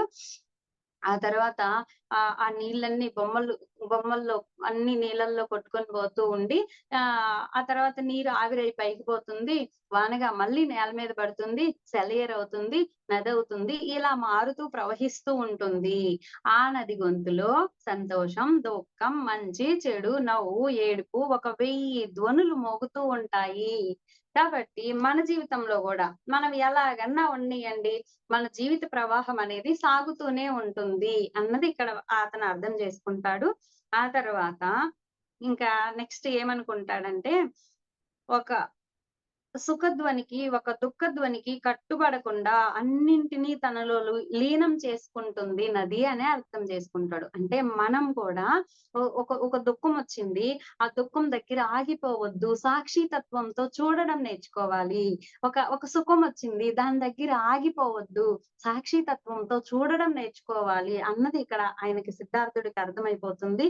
ఇంకా ఆ తర్వాత ఆ క్షణం నుంచి ఇంక అప్పటినుంచి సిద్ధార్థుడు తన విధితో పోరాడడం మానేస్తాడు. అంటే ఇప్పటిదాకా కొడుకు కోసం, వాళ్ళ కోసం, వీళ్ళ కోసం తప్పించాడు గదా! ఇప్పుడు ఇంక దాన్ని ఆపేస్తాడు. జ్ఞానం వల్ల కలిగే శాంతి లభించింది. రాగద్వేషాల సంఘర్షణ అంతరించింది. సర్వ జీవితంలో సామరస్యం సంతరించింది. సర్వభూత ప్రేమ కలిగింది. నదీ ప్రవాహంలో లీనమయ్యాడు. సర్వైక్య భావం ప్రాప్తించింది. అంటే ఇప్పుడు ఎన్‌లైటన్‌మెంట్ పొందాడు ఫ్రెండ్స్. నదిలో అది చూసిన తర్వాత నది ఎలాగైతే ఆ సాక్షి తత్వంతో తనలో ఉన్నదాన్నంతటిని ఆ ప్రవాహంతో పాటి తీసుకెళ్తుందో, మనం కూడా ఆ విధంగా ఉండాలి అన్నది ఎప్పుడైతే అర్థం చేసుకుంటాడో, అప్పుడు ఇంకా ఎన్‌లైటన్‌మెంట్‌లోకొస్తాడు. అలా కొన్ని రోజులు జీవిస్తారు. ఆ తర్వాత ఏం చేస్తారంటే, ఒకరోజు వాసుదేవుడు సిద్ధార్థుడి కళ్ళల్లోకి చూస్తాడు. చూసి ఓకే. ఇతను ఎన్‌లైటన్ అయ్యాడు. ఇంకేం పర్వాలేదు. ఇతనికి పూర్తి జ్ఞానోదయం అయ్యింది అని చెప్పి అనుకోని ఆశీర్వదిస్తున్నట్టుగా వీపు తడతాడు. ఆ తర్వాత ఇంకా అక్కడి నుంచి అతను ఇంక నేను వెళ్తున్నాను అని చెప్పి చెప్తాడు. వెంటనే సిద్ధార్థుడు వంగి ఆయనకి నమస్కరిస్తాడు. నాకు తెలుసు నువ్వు అడవుల్లోకెళ్ళిపోతున్నావు గదా! అంటే అవును అన్నట్లుగా ఆయన తలూపేసి అక్కడి నుంచి ఎళ్ళిపోతాడు వాసుదేవుడు. ఆ ఎళ్ళిపోయిన దారి వెంకే చూస్తూ అలా ఉండిపోతాడు కొంతసేపు. ఇంకా నెక్స్ట్ మళ్ళీ ఏమవుతదంటే ఇంక ఈయన రొటీన్ లైఫ్‌లోకొచ్చేస్తాడు. అంటే పడవ నడుపుకుంటూ ఆ ఒడ్డులో నుంచి ఈ ఒడ్డుకి అందరిని ట్రావెల్ చేపిస్తూ ఆ విధంగా ఉంటాడు. అయితే ఒకరోజు ఏమవుతదంటే మళ్ళీ గోవిందుడొస్తాడు. నది దగ్గరకొస్తాడు. నది దగ్గరకొచ్చి "నన్ను నది దాటించవా?" అని చెప్పి ఇతన్నడుగుతాడు. ఓకే. అలాగే అని చెప్పి ఏంటి సంగతి అంటే, ఇక్కడ ఒక పల్లెకారున్నాడంట చూడండి. అతను జ్ఞానోదయం పొందాడంట. ఎవరు? ఈయన ఫ్రెండే. సిద్ధార్థుడి కోసం. సిద్ధార్థుడని తెలీదు. పల్లెకారున్నాడంట. జ్ఞానోదయం పొందాడంట. ఆయన్ని కలుద్దామని వస్తున్నాను అని చెప్పి చెప్తాడు. అవునా! అని చెప్పి నవ్వుకుంటాడు సిద్ధార్థుడు. అయ్యా! మీరు సాధకుల్లాగున్నారు. భిక్షుకుల్లాగా ఉన్నారు. పైగా వృద్ధులు. ఇంకా, ఇంకా మీరు ఎన్‌లైటన్ అవ్వలేదా? సాధన పూర్తి అవ్వలేదా? అంటే నేను వృద్ధుడినే గాని నా సాధన ఇంకా చేస్తూనే ఉన్నాను. నా సాధనని నేను ఎప్పటికి మానుకోను అని చెప్పి చెప్తాడు. తర్వాత గోవిందుడు అంటాడనమాట. "నువ్వు ఒక్కదాని మీదే లక్ష్యం బెట్టావు. ఈ సాధన అనుకుంటూ ఎళ్తున్నావు. కానీ నీ జీవితంలోకి ఏదైతే వచ్చిందో దాన్ని అంగీకరిస్తూ దాని నుంచి నేర్చుకుంటూ ముందుకెళ్ళట్లేదు. ఒక మూసలో ప్రయాణం చేస్తున్నావు. మరి నీకు జ్ఞానోదయం ఎలాగవుతది?" అంటాడనమాట. అప్పుడు నువ్వు చెప్పేది నాకేం అర్థం గావట్లేదు. ఏంటసలు నీ అభిప్రాయం అంటే, అప్పుడు చెప్తాడు. చాలా కాలం కిందట మీరు ఈ నది దగ్గరికొచ్చారు. అక్కడ ఒక మనిషి నిద్రబోతూ ఉన్నాడు. అతను నిద్ర లేచే వరకు మీరు కాపలా కాసారు గదా! కూర్చొని అనంగానే అప్పుడు ఈయన అర్థం చేసుకుంటాడు. ఓహో! నువ్వు నా సిద్ధార్థుడివా అని జెప్పి అర్థం చేసుకుంటాడు. ఆ తర్వాత సరే రా అని జెప్పి ఈరోజు రాత్రి నా గుడిసెలో నువ్వు ఉండు అని జెప్పి ఇన్వైట్ చేస్తాడు. గుడిసెలో ఉన్న తర్వాత అప్పుడు స్టోరీ మొత్తం చెప్తాడు. స్టోరీ మొత్తం చెప్తే అప్పుడు ఇతను అడుగుతాడనమాట. "అయితే గురువులంటూ ఎవ్వరు లేరా?" అంటే, "అదేంటి అలా మాట్లాడుతున్నావు? నాకు గురువులు ఎందుకు లేరు? ఒక వేశ్య నాకు గురువయ్యింది. ఆమె దగ్గర చాలా శుశ్రూషలు చేసి ఎంతో అనుభవాన్ని గడించాను. ఒక గొప్ప షావుకారు నాకు గురువయ్యాడు. తర్వాత జూదరులు నాతో పాటి జూదమాడిన వాళ్ళు ఎంతో మందున్నారు. వాళ్ళందరి దగ్గర నుంచి నేను అనుభవ జ్ఞానాన్ని పొందాను గదా! మరి ఆహ్, ఇలాగా అందరి దగ్గర నుంచి నేను జ్ఞానాన్ని పొందాను. ఒకప్పుడు బౌద్ధ భిక్షువు కూడా నాకు గురువయ్యాడు. ఇలాగా అందరు గురువుల దగ్గర నుంచి నేను నేర్చుకున్నాను. ఎవ్వరిని కాదనలేదు. చూడండి. అంటే మనం గూడా అందరి దగ్గర నుంచి నేర్చుకోవాలి. ఇది చెడ్డది, ఇది మంచిది, ఇది దూరం పెట్టాలి, ఇది దగ్గర పెట్టాలి కాదు ఫ్రెండ్స్. ఎవరి దగ్గర ఏ మంచుంటే ఆ మంచిని నేర్చుకోవాలి అన్నది మనకిక్కడ నేర్పిస్తున్నారు. సో, అందరికన్నా నది వల్ల నేను చాలా నేర్చుకున్నాను. అలాగే వాసుదేవుడు నాకు చాలా విషయాలు గ్రహించటానికి కారణమయ్యాడు. ఆ వాసుదేవుడు కేవలం సాధువు. మామూలు మనిషిగానే ఉన్నాడు. పెద్ద ఆలోచనాపరుడు కాదు. కానీ బుద్ధ భగవానుడిలాగా పరమార్థాన్ని తెలుసుకున్నవాడు. ఒక ఎన్‌లైటెన్ మాస్టర్ తోటి నేనుండగలిగాను. అతడొక సిద్ధ పురుషుడు అని చెప్తాడు. ఆ తర్వాత ఇంకా వీళ్ళిద్దరు మాట్లాడుకుంటూ అలా నైటంతా ఆ అనుభవాలన్నీ పంచుకుంటారు. పంచుకున్న తర్వాత అప్పుడు చెప్తాడనమాట చివరికి. ఏమని చెప్తాడంటే, ప్రతి విషయానికి వ్యతిరేకంగా ఇంకొక విషయం ఉంటుంది. అంటే మంచుంది అంటే చెడు ఖచ్చితంగా ఉంటుంది. మనం మంచే కావాలనుకుంటాం, చెడొద్దనుకుంటాం. అవునా? సుఖం ఉంటే దుఃఖం ఉంటది. ఇలాగా ప్రతిదానికి వ్యతిరేకం ఉంటుంది. ఏది సత్యమో అది అంతా సత్యమే. అంటే ఏదైతే ఉందో సుఖముంది గదా! అది సత్యమే. దుఃఖముంది గదా! అది సత్యమే. ఆ క్షణానికి. ఒక సత్యానికి ఒకవైపు మాత్రమే మనం మాటలతో చెప్పగలము. రెండో వైపు చెప్పలేము. కాబట్టి అంతా ఏకత్వంతో ఉంది. ఇది నువ్వు అర్థం చేసుకో అని చెప్తాడు. చెప్పిన తర్వాత ఇంకా ప్రతి పాపిలో కూడా బీజ రూపంలో బుద్ధుడు ఇదివరకే ఉన్నాడు. అంటే నేనింత పాపం చేశాను గదా! ఇన్ని పాపాలు, చేశాను గదా! అయినా సరే నాలోనే బుద్ధుడున్నాడు అంటే ప్రతి పాపిలో ఉంటాడు గదా మరి. కాబట్టి ఆ లోపలున్నటువంటి ఆ బుద్ధుడిని మేల్కొల్పడమే మనం చేయాల్సింది. ఆల్రెడీ బీజ రూపంలో ఉన్నాడు అంటాడనమాట. ఇంకా తర్వాత నేను పాపం చేశాను, కామసుఖం అనుభవించాను, ధనం సంపాదించాను, వెగటు పుట్టింది, నిరాశ కలిగింది. వాటిని నిరోధించకుండా అనుభవించడం నేర్చుకున్నాను. ఈ ప్రపంచాన్ని ప్రేమించడం నేర్చుకున్నాను. నాకు ఇష్టమైన ఏదో ప్రపంచాన్ని ఊహించి, దానితో ఈ ప్రపంచాన్ని పోల్చి చూడడం లేదు. ఎక్కడో పరిపూర్ణం అని ఊహించి దానితో దీనిని పోల్చుకోవడం లేదు. ఈ ప్రపంచాన్ని ఉన్నది ఉన్నట్లుగా గ్రహిస్తున్నాను. సో మాస్టర్స్ మనం ఎన్‌లైటన్‌మెంట్ పొందాలంటే ఏదైతే ఉందో దాన్ని ఉన్నదున్నట్టుగా చూడగలగాలి ఫస్ట్. మనం వ్యతిరేకిస్తూ ఎళ్తున్నాం గదా! కానీ ఉన్నదున్నట్టుగా చూసి దానిలో నుంచి ఏం నేర్చుకోవాలి అనేది మనం డిసైడ్ అవ్వాలి అని చెప్తున్నాడు. సో ఈ విధంగా ఆళ్ళిద్దరి సంభాషణ అయిపోతది. ఇంకా ఫైనల్‌గా వీళ్ళిద్దరు కూడా అలా ఆలింగనం చేసుకొని ఎవరి దారిన వాళ్ళు మళ్ళీ ఎళ్ళిపోతారు. సో ఫ్రెండ్స్ ఇది హెన్ అనేటువంటి ఒక మాస్టర్ రాసినటువంటి 'సిద్ధార్థ' అనే బుక్‌లో నుంచి చెప్పిన స్టోరీ నేనిది. Excellent book. నాకైతే చాలా బాగా కనెక్ట్ అయింది. ఎందుకు అనేది నాకు తెలీదు. అయితే దీనికి నేను మరి లెవెల్ 2 అన్నారు గదా! నేను లెవెల్ 2కి ఏం ప్రిపేర్ అవ్వాలి ఏంటి అన్నప్పుడు కలలో అప్పటికి నాకసలు ఈ బుక్ గుర్తులేదు. నా నా లైబ్రరీలో అయితే ఈ బుక్ ఉంది కానీ నాకు గుర్తులేదు ఉందని. ఆ రోజు నైట్ ఏమైందంటే నా డ్రీమ్‌లో ఈ బుక్ తీసి ఆహ్, సారు ఇందులో పాయింట్స్ చెప్తున్నాను రాసుకో అని చెప్పారు. అలాగా నేను నోట్స్ డ్రీమ్‌లో రాసుకుంటూ ఉన్నాను. మార్నింగ్ లేసిన తర్వాత ఏంటి సేమ్ ఈ అట్ట బాగా కనిపిస్తుందన్నమాట. ఏంటిది అనుకున్నప్పుడు మార్నింగ్ లేసి అసలు ఈ బుక్ ఎక్కడ నా దగ్గర ఉండాలి ఎక్కడో చూసానని వెతికినప్పుడు నా దగ్గరుంది. ఓకే. ఈ బుక్కు బేస్‌గా తీసుకొని నేనిప్పుడు దీనికి ప్రిపేర్ అవ్వాలా అని అనుకున్నాను. ఆ తర్వాత ఇంకా మనం ఈ 3 రోజుల్లో చెప్పుకుంటున్నటువంటి పాయింట్స్ అన్నీ గూడా సారు సెట్ చేసి ఇవ్వడం జరిగింది. ఈ విధంగా ఇది ప్రిపేర్ అయింది ఫ్రెండ్స్. సో, మనం ఇప్పుడు కథలో నుంచి సబ్జెక్ట్‌లోకెళ్ళిపోదాం. ఓకే.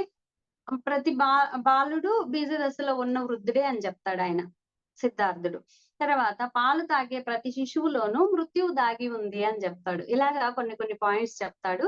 సో, ఇక్కడ ఏం చెప్తున్నాడు అంటే మన అందరిలోనూ బుద్ధుడు అనేవాడు లోపలున్నాడు. బీజ రూపంలో ఉన్నాడు. దానికి మనము ఒక ఒక గింజని ఎలాగైతే భూమిలో వాటర్ అంది సూర్యరశ్మి వచ్చేలాగా చేసి ఎప్పుడైతే ఇస్తామో అప్పుడది మొక్కగా మొలకెత్తుతుంది వాయిస్ కదా! స్ట్రక్ అవుతుంది మేడం. అలాగే ఏంటమ్మా? వాయిస్ కొంచెం బ్రేక్ అవుతుంది. బ్రేక్ అవుతుందా? ఇప్పుడే. ఓకే. ఓకే. ఉందిలే ప్రాబ్లమ్. సో, శిశువు మీద మావిడి కమ్మినట్టు నువ్వు చేత కప్పబడినట్టు మనలో కూడా బుద్ధత్వం ఇంకా బ్రేక్ అవుతుందా అది? అవును మేడం. సరే వీడియో ఆపేస్తున్నా. ఇప్పుడు ఆ! చూడండి. ఇప్పుడు ఓకే మేడం. ఓకే. సో, దానికి మనం ఎప్పుడైతే దానికి కావాల్సినవన్నీ అందించి, ఆ పైనున్నటువంటి దుమ్ముని ఎప్పుడైతే దులిపేస్తామో, అప్పుడు మనలో ఉన్నటువంటి బుద్ధత్వం బయటకొస్తుంది ఫ్రెండ్స్. అంటే మనందరిలో ఆల్రెడీ బుద్ధత్వం ఉంది. అందులో సందేహమే లేదు. ఎందుకంటే బుద్ధుడిలో ఉందంటే మనలో ఎందుకుండదు చెప్పండి? మనలాగే కదా ఆయన గూడొచ్చాడు. సో, ఆయనలో ఉంది కాబట్టి మనలో కూడా ఉంటుంది. అయితే ఇప్పుడు మనం చేయాల్సిందేంటి అంటే ఆ దుమ్మును దులుపుకోవడం. ఆ బుద్ధుడు వికసించడానికి కావాల్సినటువంటి ఆ పరిసరాల్ని మనం కల్పించడం అనేది చెయ్యాలి. అలా కల్పించాలంటే మనము కొన్ని పాయింట్స్ తీసుకుందాము ఈరోజు. ఫస్ట్ పాయింట్ రాసుకోండి ఫ్రెండ్స్.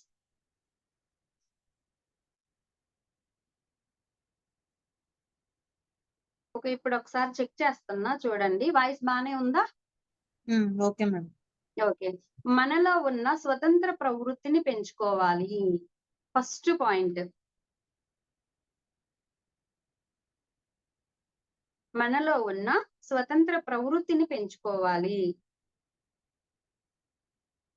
అంటే ఏంటంటే, మన ఇంద్రియాలు, మన మనస్సు మన చేతుల్లోకి రావాలి. మన ఇంద్రియాలని ఆగు, ఏయ్ నువ్వు అటు చూడకు అని జెప్పి కళ్ళు తెరిచే ఉంటాం.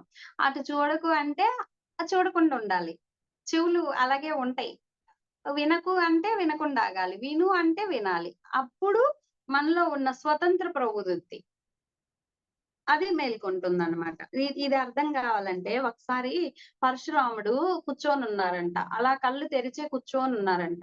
కూర్చొనుంటే ఆయన ఎదురుగా జింకెళ్తుంది. వేటగాడు ఆ జింకను తరుముకుంటూ వస్తుంటే జింకెళ్తుంది. ఎళ్తుంటే ఆ వేటగాడొచ్చి "అయ్యా ఇటు జింకెళ్ళింది. ఏ దారినెళ్ళింది?" అని అడుగుతాడంట. "ఏమో నాకేం తెలుసు" అంటాడు. "అదేంటి కళ్ళు తెరిచే ఉన్నావు గదా!" అంటే అవును. కళ్ళు తెరిచే ఉన్నాను. కానీ నేను దాన్ని ఆగమని చెప్పాను. అందుకని నా నా కళ్ళ ముందు ఏదెళ్ళినా నాకు తెలీదు. అది ఆగింది గదా! అంటాడనమాట. సో, మనం చూడండి మన ఎదురుగా ఏదైనా ఎళ్తుంటే మనం చూడకుండా ఆపగలమా? ఇంగా నిక్కి నిక్కి చూస్తాం. ఏమవుతుందో ఏంటో దాని మీదకి దృష్టెళ్ళిపోతది. మనం వేరే పనిలో ఉన్నా సరే అదటెళ్తుంది. ఏదో వస్తువు అక్కడుంది అంటే పనిమాల మన కళ్ళు అటెళ్ళిపోతాయి. అంటే మన ఇంద్రియాలు మన చేతుల్లో లేవు. ఆ ఇంద్రియాల్ని మన చేతుల్లోకి తెచ్చుకునే ప్రాక్టీస్ చెయ్యాలి ఫ్రెండ్స్ మనం. ఒకసారి ప్రాక్టీస్ చెయ్యండి. అటు అటు చూస్తున్నారు, ఇలా చూస్తున్నారు. చూస్తుంటే ఎదురుగా ఏదో కనిపిస్తుంది.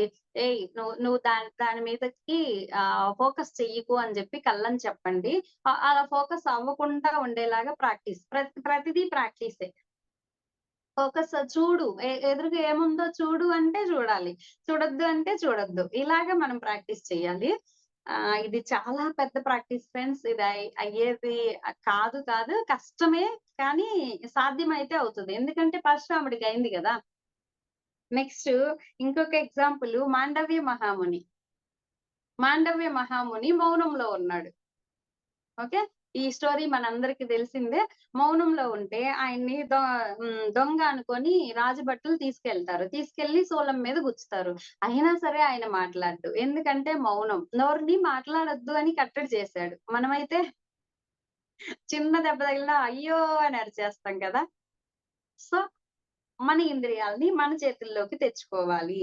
అప్పుడు మనలో ఉన్న బుద్ధత్వం వికసిస్తుంది. బుద్ధత్వం వికసించడం కోసం చెప్పుకునే పాయింట్స్ ఇవి. నెక్స్ట్ రెండోది. నిరంతరం ఉపేక్షను అభివృద్ధి చేసుకుంటూ ఉండాలి. ఈ పాయింట్స్ అన్నీ వంశీ మాస్టర్ ఇచ్చినవే. అందులో డౌటే లేదు ఫ్రెండ్స్. నిరంతరం ఉపేక్షను అభివృద్ధి చేసుకుంటూ ఉండాలి.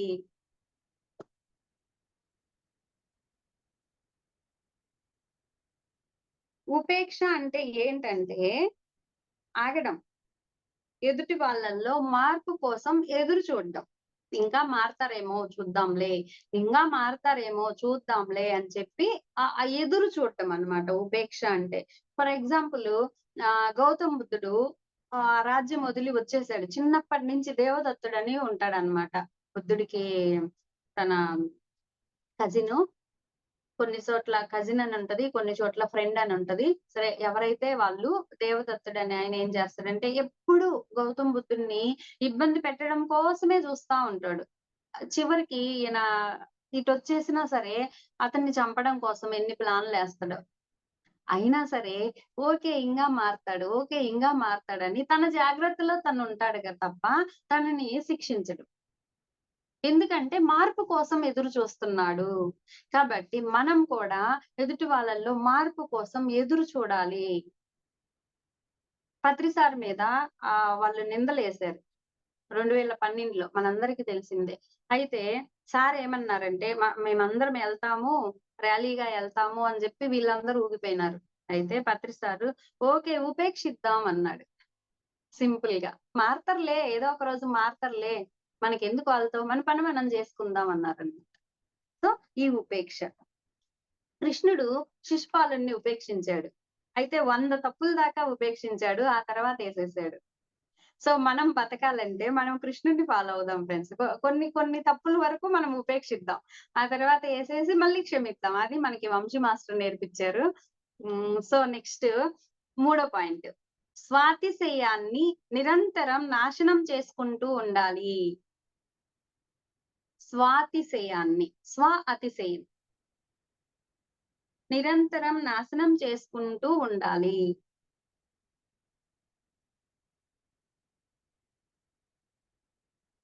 ఒకసారి బుద్ధుడి దగ్గరికి ఒక వ్యక్తి వస్తాడనమాట.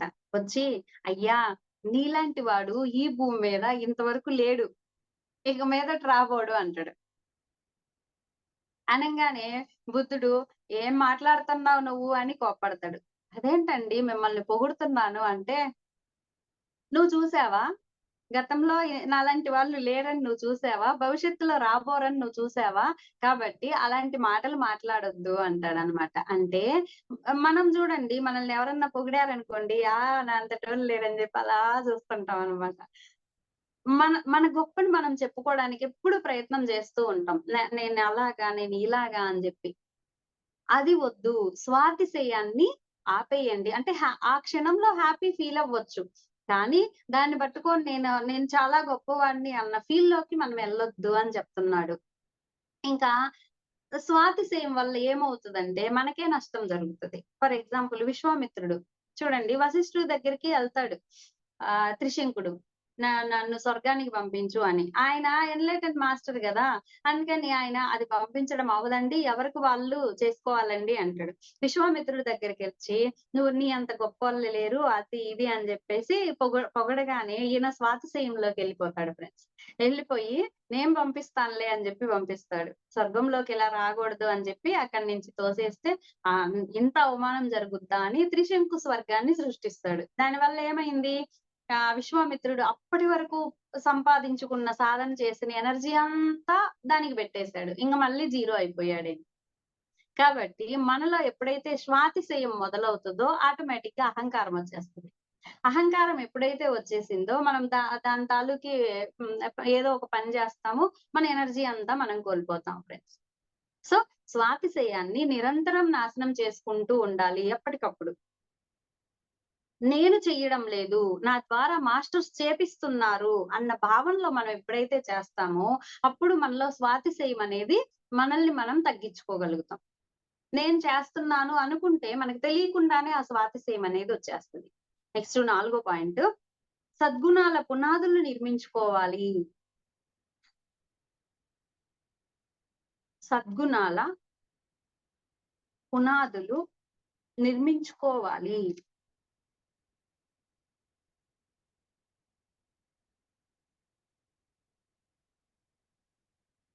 ఏంటి సద్గుణాలు అంటే విశ్వాసం ఒకటి, 2 నిజాయితీ, 3 వాక్‌శుద్ధి, ఎవరిని విమర్శించకుండా ఉండడం. ఇలాంటివన్నీ సద్గుణాలు. ఈ సద్గుణాల యొక్క పునాదుల్ని బేస్‌ని మనం ఏర్పరచుకోవాలి. ఎప్పుడు విశ్వాసంతో ఉండడం. తర్వాత నిజాయితీతో ఉండడం. వాక్‌శుద్ధితో ఉండడం. విమర్శించకపోవడం. వీటిని డీప్‌గా మనం ఎళ్ళక్కర్లేదు. మనందరికీ దాదాపు తెలుసనుకుంటున్నాను. నెక్స్ట్ ఐదో పాయింట్.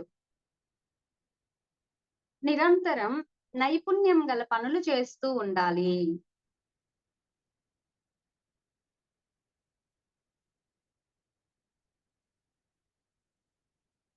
ఎప్పటికప్పుడు నిరంతరం మన నైపుణ్యాన్ని పెంపొందించుకుంటూ ఉండాలి. మనకి దేనిలో అయితే టాలెంట్ ఉందో, ఆ టాలెంట్‌ని పెంచుకుంటూ ఉండాలి. మనం ఆపేసామా, నేను సూపర్ అయిపోయాను ఇంక అక్కర్లేదని ఆపేసామా, మళ్ళీ మనం డౌన్ అయిపోతాం ఫ్రెండ్స్.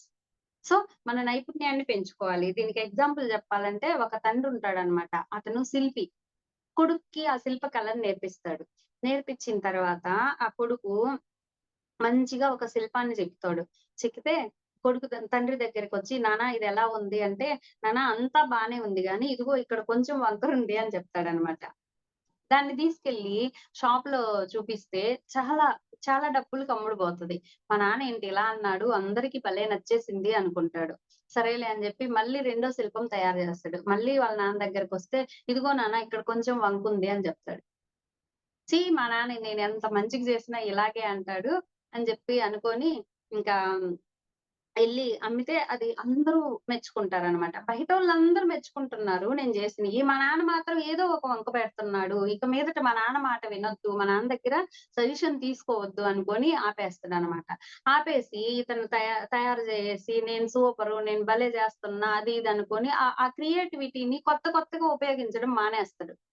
దాంతోటి ఇప్పుడు షాప్‌లోకెళ్ళి తీసుకెళ్తే క్రియేటివ్‌గా లేదు గదా! అహంతో తయారు చేశాడు గదా! అందుకని అది శోభించట్ల.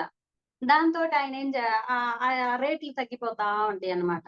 అప్పుడు ఆయనకర్థమవుతది. అయ్యో! నా తండ్రి నాలో ఉన్న నైపుణ్యాన్ని ఎప్పటికప్పుడు ఇంకా ఇంకా పెంచడం కోసం అలా అన్నాడా? నేను జెలస్‌తో అంటున్నాడేమో అనుకున్నాను. నేనిలా నష్టపోయాను అని జెప్పి అప్పుడు ఫీలవుతాడు. అలాగా మనలో ఉన్న నైపుణ్యాన్ని ఎప్పటికప్పుడు ఈరోజు నేను మంచిగా చేశాను. ఓకే. నేను బాగా క్లాస్ చెప్పాను. రేపు గూడా చెప్పగలనులే. ఆ కాన్ఫిడెన్స్ కాదు ఫ్రెండ్స్. రేపు ఇంకా మంచిగా చెప్పాలి. ఎల్లుండి ఇంగా మంచిగా చెప్పాలి. ఇలాగా మనలో ఉన్న టాలెంట్‌ని ఎప్పటికప్పుడు పెంచుకోవాలి. ఏదైతే అది. నెక్స్ట్ ఆరో పాయింట్. అపనమ్మకం కలిగించే వ్యక్తులకి దూరంగా ఉండాలి. అపనమ్మకం కలిగించే వ్యక్తులకి దూరంగా ఉండాలి. సజెషన్ ఇవ్వడం వేరు. అపనమ్మకం కలిగించడం వేరు. ఇందాక సజెషన్ ఇచ్చాడు మన కథలో. కానీ అపనమ్మకం కలిగించేదంటే ఎలా ఉంటదంటే, నాకొక ఫ్రెండ్ ఉందన్నమాట. తను నేను చాలా క్లోజ్‌గా ఉండేవాళ్ళము.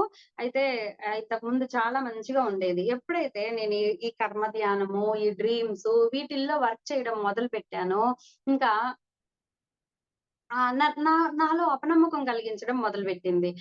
అదేంటి నువ్వు ఈ కర్మల గురించి ఎప్పుడు చూసినా ఆ డ్రీమ్స్, ఆ డీకోడింగు ఆళ్ళకి చెప్పడం, ఈళ్ళకి చెప్పడం, వాళ్ళ కర్మలు, వీళ్ళ కర్మలు అవన్నీ వింటున్నావు. అవన్నీ నీకు అంటుకుంటాయి. నీకు అర్థం కావట్లేదు. అది ఇది అని చెప్పి వెనక్కి లాగడం మొదలుపెట్టింది. అంతే. ఇంక నేను ఆమె ఫ్రెండ్‌షిప్‌ని కట్ చేశా ఫ్రెండ్స్. చాలా క్లోజ్ ఫ్రెండ్. ఎందుకంటే నాలో అపనమ్మకం కలిగిస్తుంది. అలాంటోళ్ళతో నేనెందుకుండాలి? ఇంకొక ఎగ్జాంపుల్ జెప్తా. నేను డీఎస్సీ చదువుతున్నా. డీఎస్సీకి ప్రిపేర్ అవుతున్నా.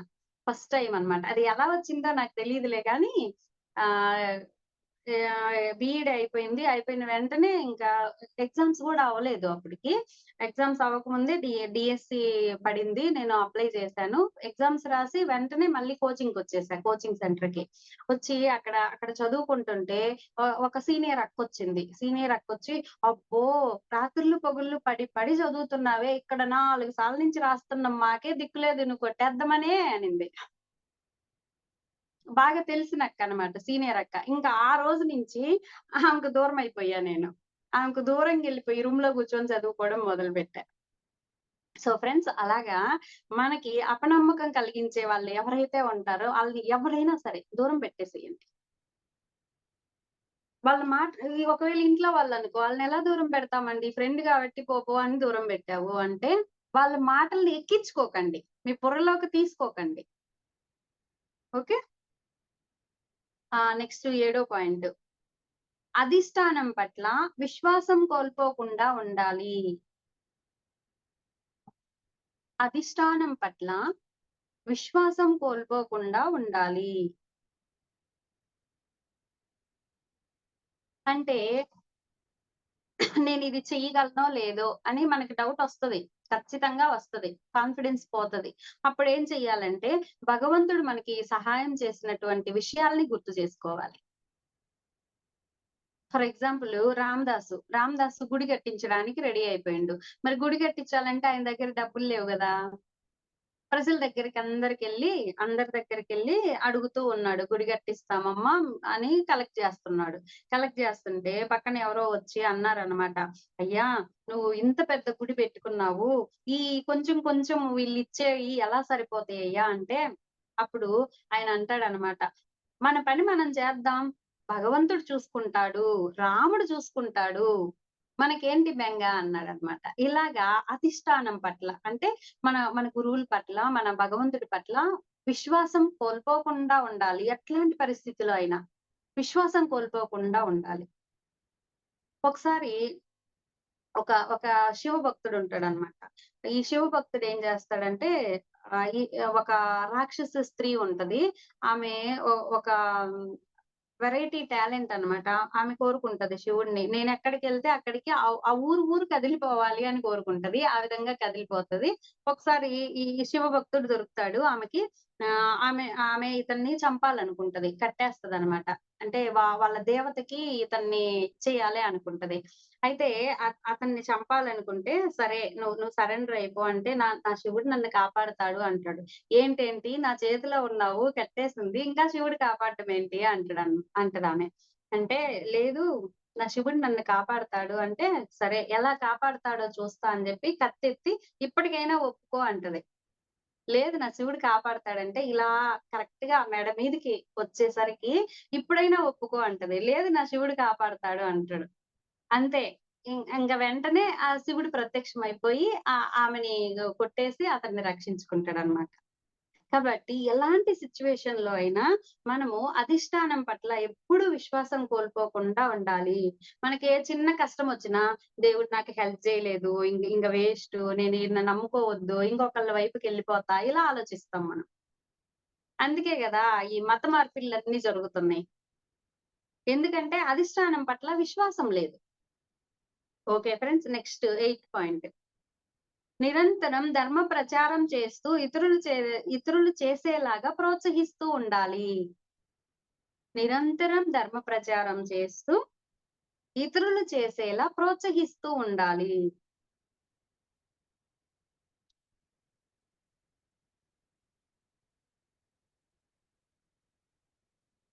ధర్మ ప్రచారం నిరంతరం చేయాలి. ఎందుకోసమంటే మనం నేర్చుకోవడం కోసమే. మనం ఎప్పుడైతే చెప్తూ ఉంటామో మనకి ఆ టైంకి అవి గుర్తొస్తాయి. లేదంటే గుర్తురావు. మనకి తెలిసినా ఆ టైంకి గుర్తురావన్నమాట. మనం ఎలా ప్రవర్తించాలనేది మనకు తెలీదు. అందుకోసమే చెప్తూ ఉండాలి. దీనికి ఎగ్జాంపుల్ నారదుడు. నారద మహర్షి ఎప్పుడు నిరంతరం ధర్మ ప్రచారం చేస్తుంటాడు. 3 లోకాల్లో తిరిగి నారాయణ మంత్రాన్ని, ఆ నారాయణుడి కథల్ని బోధిస్తూ ఉంటాడు. ఎందుకంటే ఆ ఎరుకలో ఉండడం కోసం. ఆయనలో ఉన్న ఆ బుద్ధత్వాన్ని ఆ విధంగా మేల్కొల్పుకుంటాడు. నెక్స్ట్ గౌతమ్ బుద్ధుడు. గౌతమ్ బుద్ధుడు చూడండి ఒక చోట ఉండనే ఉండడు. ఒక ఊర్లో 2 రోజుల కంటే ఎక్కువ ఉండకూడదంట. వర్షాకాలంలో 2 నెలలు తప్పితే. ఆయనొక్కడేనా? ఆయనతో పాటి బౌద్ధ భిక్షువుల్ని అందరిని వెంటేసుకొని అందరి చేత ప్రచారం చేపిస్తా ఉంటాడు. ప్రచారం చెయ్యండి అని ప్రోత్సహిస్తూ ఉంటాడు. అలాగా మనం కూడా నిరంతరం ధర్మ ప్రచారం చేస్తూ చేసేలాగా ప్రోత్సహించాలి. మన వంశీ సారన్నారు. ఆయన ధర్మ ప్రచారం చేస్తూ ఉంటాడు. ఎవరైతే చేయడానికి రెడీగున్నారో వాళ్ళకి ఎంత హెల్ప్ జేస్తారు? బాబా ట్రైనింగ్ ఇస్తారు. రకరకాల ట్రైనింగ్‌లు. బాబా క్లాసులు చెప్పడానికెళ్తారా? మీకు ట్రైనింగ్ ఇప్పిస్తాను. ఆ! లేదు మీరు మీరు బుద్ధ క్లాసులు చెప్పడానికెళ్తారా? మీకు ట్రైనింగ్ ఇస్తాను. ఇలాగా మరి మనందరిని రెడీ చేస్తున్నారు గదా! తయారు చేస్తున్నారు గదా! ధర్మ ప్రచారం చెయ్యడానికి ప్రోత్సహిస్తున్నారు గదా! అలా చెయ్యాలి ఫ్రెండ్స్ మనం కూడా. మన దగ్గరికొచ్చినోళ్ళకి మనం ధర్మ ప్రచారం చేస్తూ వాళ్ళు కూడా చేసేలాగా హెల్ప్ చెయ్యాలి. సో, కాస్త రిలాక్స్ అవుదాం. అలసిపోయాం గదా! ఒక్క 5 మినిట్స్ హాయిగా రిలాక్స్‌గా కూర్చుందాం. ఒక సాధన చేద్దాం ఇప్పుడు.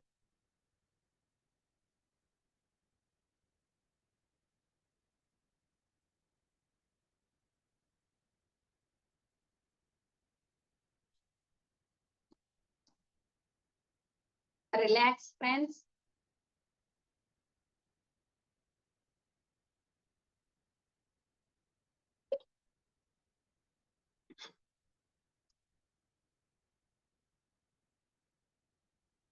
బాడీని కంఫర్ట్‌గా కూర్చోబెట్టండి. ఏమాత్రం ఒత్తిడొద్దు. రిలాక్స్‌గా కూర్చుందాం. ఇప్పుడు మన ఆస్ట్రల్ బాడీ బయటకొచ్చింది.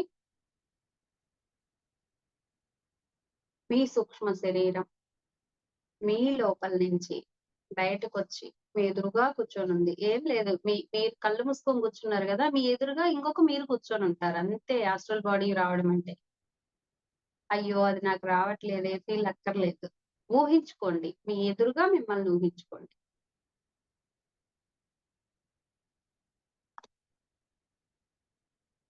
ఆస్ట్రల్ బాడీ హ్యాపీగా ఉంది. చాలా ఆనందంగా ఉంది.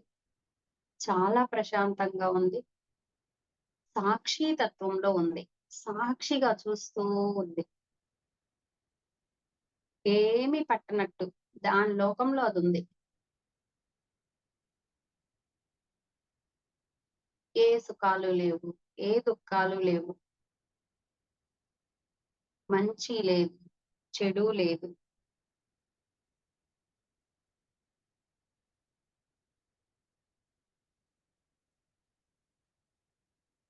మిమ్మల్ని చూస్తూ ఉంది. మీ శరీరాన్ని గమనిస్తూ ఉంది.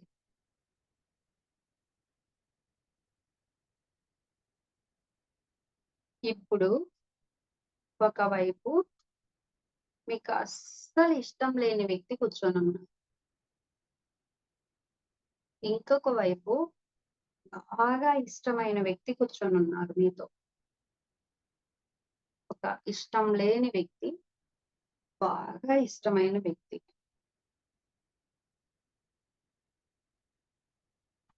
ఆ ఎమోషన్స్‌ని గమనించండి.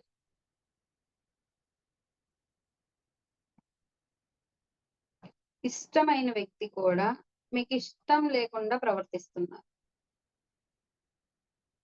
అప్పుడు మీ ఎమోషన్స్‌ని గమనించండి. ఇందాక సిద్ధార్థుడి కొడుకు లాంటి వాడన్నమాట.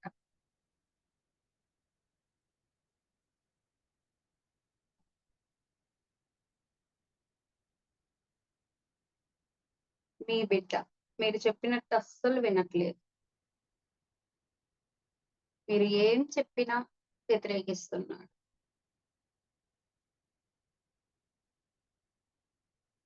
మీ ఎమోషన్స్ పీక్స్‌లోకెళ్ళిపోయినాయి ఫ్రెండ్స్. మీకు చాలా బాధ కలుగుతుంది. కోపం వస్తూ ఉంది. ఇటు ఇష్టం లేని వ్యక్తిని చూసినప్పుడు కూడా అదే ఫీలింగ్స్ వస్తున్నాయి. ఇప్పుడు చెప్పండి. వాళ్ళు ఎలా ఉన్నా సరే నేను అంగీకరిస్తున్నాను.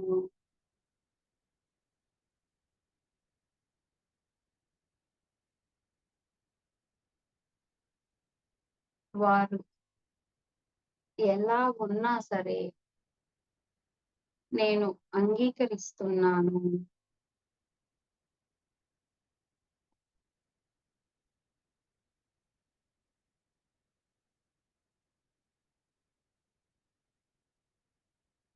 నేను వాళ్ళని బాధపెట్టి ఉంటానేమో. అందుకే వాళ్ళలా ప్రవర్తిస్తున్నారు.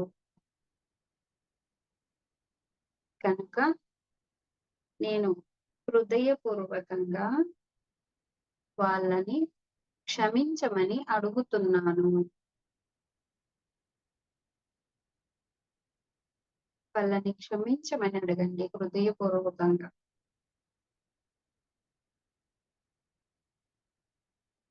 అలాగే మీ వల్ల నేనిప్పుడు బాధపడుతున్నాను. అయినా సరే మిమ్మల్ని నేను క్షమిస్తున్నాను.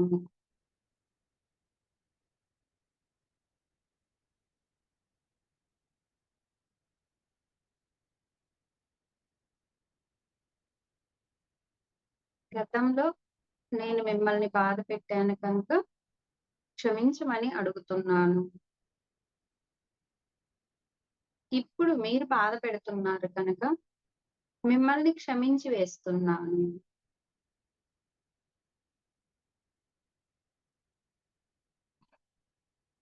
ఇప్పుడు నిశ్చలంగా మిమ్మల్ని మీరు చూసుకోండి ఫ్రెండ్స్. మీ సూక్ష్మ శరీరం ఎంత ఆనందంగా, ఎంత ప్రశాంతంగా సాక్షి తత్వంలో ఉందో మీరు కూడా అలాగే ఉండే ప్రయత్నం చేయండి.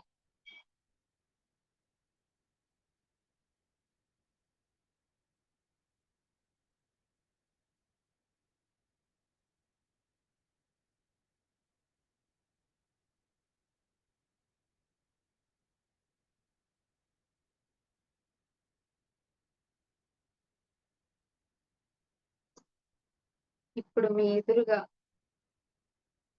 సుఖము, దుఃఖము, ఆశలు, నిరాశలు, సంతోషం, బాధ, నవ్వులు, ఏడుపులు, మంచి, చెడు, వాటి తాలూకు ఎమోషన్స్ అన్నీ కదులుతూ ఉన్నాయి. రకరకాల ఎమోషన్స్ కదులుతూ ఉన్నాయి. ఇందాక నదిలో సిద్ధార్థుడు చూసినట్లుగా.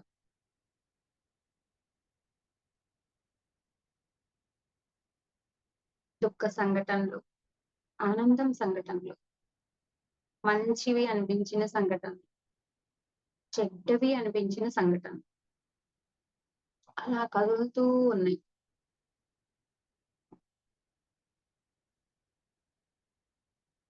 మీరు మాత్రం దానికి ఏమాత్రం అంటుకోకుండా సాక్షిగా చూస్తున్నారు. మీ కళ్ళ ముందు ఆ ఎమోషన్స్ అన్నీ వెళ్తూ ఉన్నాయి.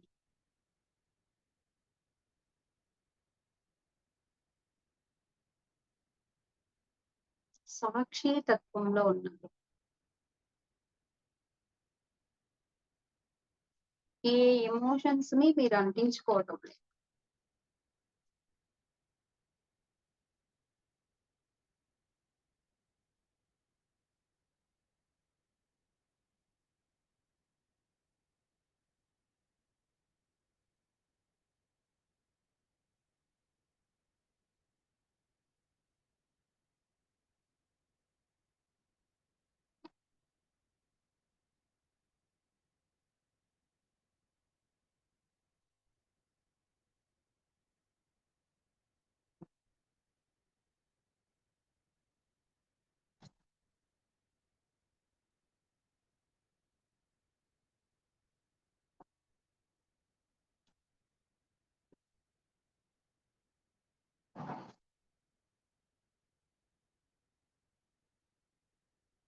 Okay friends, relax,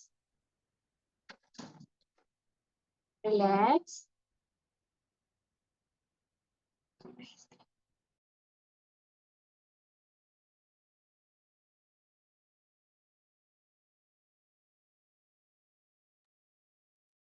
okay masters, స్లోగా కళ్ళు తెరుద్దాం. ఒక సాక్షి తత్వంలో ఉన్నాం మనం ఇప్పుడు.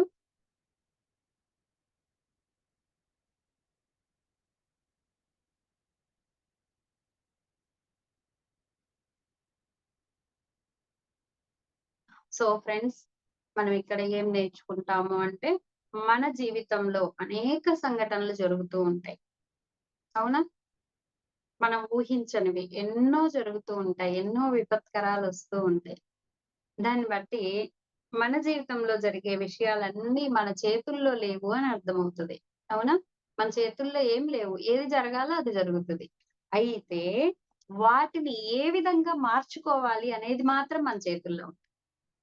సంఘటనలు మన చేతుల్లో లేవు గానీ, వాటిని మనం ఏ విధంగా మార్చుకోవాలి? ఏ విధంగా మోడిఫై చేసుకోవాలి? దాన్ని ఏ విధంగా మనం స్వీకరించాలి?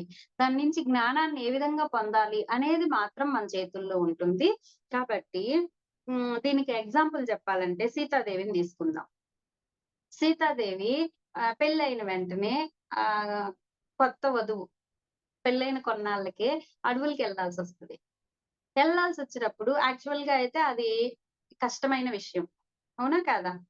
మరి చిన్నప్పటి నుంచి జనక మహారాజు దగ్గర అద్భుతంగా, అపురూపంగా పెరిగినటువంటి ఆ సీతమ్మ తల్లి ఇక్కడికొచ్చింది. ఇక్కడికొచ్చిన తర్వాత మహల్‌లోనే ఉంది. ఇప్పుడు సడెన్‌గా నార చీరలు కట్టుకొని అడవులకెళ్ళాలి. ఆ విషయం ఆమె చేతిలో లేదు.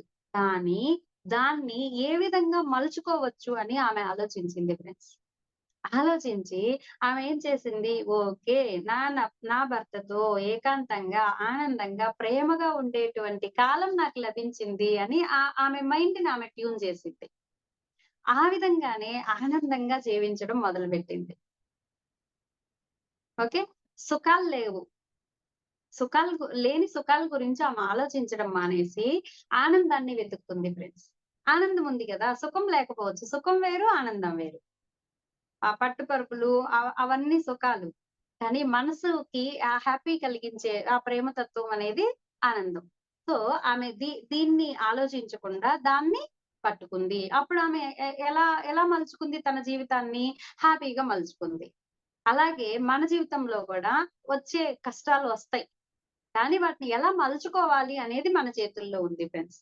తర్వాత లంకకెళ్తది. మరి రావణాసురుడు తీసుకెళ్తాడు ఆమెని. అది గూడా ఇంకా కష్టం అది కదా! కానీ అక్కడ ఆమె ఏం చేసింది?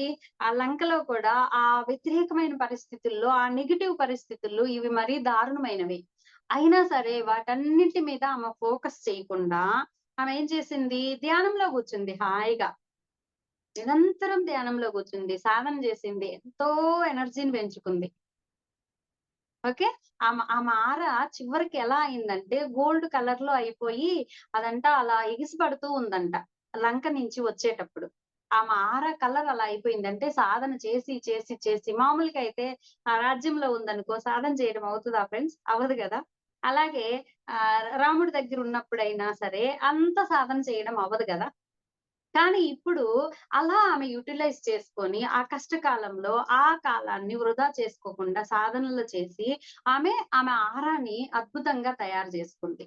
అప్పుడు ఆమొస్తుంటే, అమ్మో! సీతమ్మ తల్లి చుట్టూ మంటలు మంటలని జెప్పి అరిచారంట. అంత గొప్ప ఆహారాన్ని ఆమె క్రియేట్ జేసుకుంది. యాక్చువల్‌గా అయితే నెగెటివ్. కానీ దాన్ని ఆ విధం ఆమె ఏ విధంగా మలుచుకోవాలి అనుకున్నది ఆమె చేతిలోకి తీసుకుంది. అద్భుతంగా మలుచుకుంది. కాబట్టి మన జీవితాన్ని గూడా మనం ఆ విధంగా మలుచుకోవడం నేర్చుకోవాలి ఫ్రెండ్స్. అయితే అలా మలుచుకోవాలంటే మరి ఆ క్రియేటివిటీ రావాలి గదా! మనకెప్పుడు నెగెటివ్ మీదకే ఫోకస్ ఎళ్తది. పాజిటివ్ మీదకి ఎక్కడొస్తుంది? అంతే గదా! అన్నీ ఉన్నాయి. ఈ మధ్యన ఒక ఫోటో భలే పెట్టేవాళ్ళనమాట. అత్తారింటికెళ్తాడు అల్లుడు.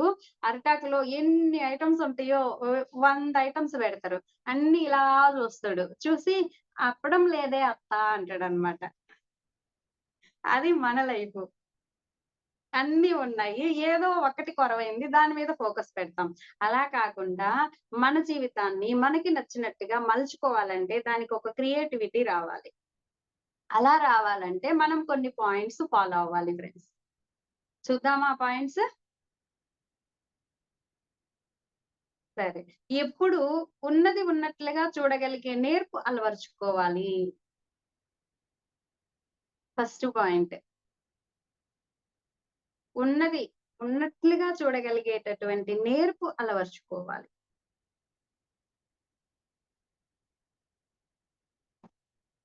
మనకిష్టమైన సంఘటన జరిగిందనుకో మన జీవితంలో, మనమేం జేస్తాం దానికి అనుకూలంగా అయిపోయి దానికి అటాచ్ అయిపోతాం. ఇష్టం లేనిది జరిగిందనుకో దాన్ని నెగెటివ్‌గా ప్రతికూలంగా చూస్తాం.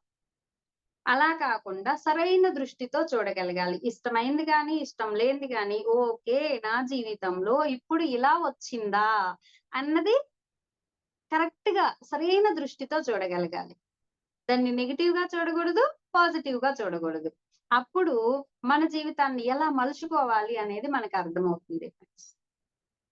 ఉన్న వాస్తవాన్ని మాత్రమే చూడగలగాలి. దానికి ఊహాగానాల్ని ఆపాదించకూడదు. నెక్స్ట్ రెండో పాయింట్. అంతరంగం నుంచి వచ్చే సందేశాలను వినగలగాలి.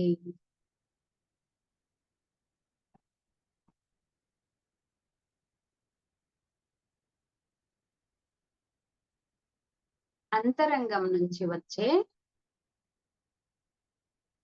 సందేశాలను వినగలగాలి. వాటినే ఆచరణలో పెట్టాలి. ఇన్నర్ నుంచి సందేశమొచ్చింది. మనమేం చేస్తాం దాన్ని కొట్టిపడేస్తాం. ఏమోలే మనకెందుకు అని దాన్ని వదిలేస్తాం. అలా కాకుండా దాన్ని గ్రహించగలగాలి. దాన్ని మళ్ళీ ఆచరణలో పెట్టగలగాలి. ఫర్ ఎగ్జాంపుల్ రాముడు అడవులకెళ్ళాలి. ఇన్నర్ నుంచి ఆయనకి మెసేజొచ్చింది. వెంటనే దాన్ని ఆచరణలో పెట్టేసాడు. అలాగే ఇంకొక విచిత్రమైన విషయం చెప్పనా? ద్రౌపది మాత. ద్రౌపదిని అర్జునుడు అక్కడ గెలుచుకొనొస్తాడా? వచ్చిన వెంటనే వాళ్ళమ్మ ఏమంటది? ఆహారం అనుకోని "5గురు పంచుకోండి నాయనా" అంటది. అంతే స్టన్ అయిపోతదామ. ఇదేంట్రా బాబు ఇలాగొచ్చింది?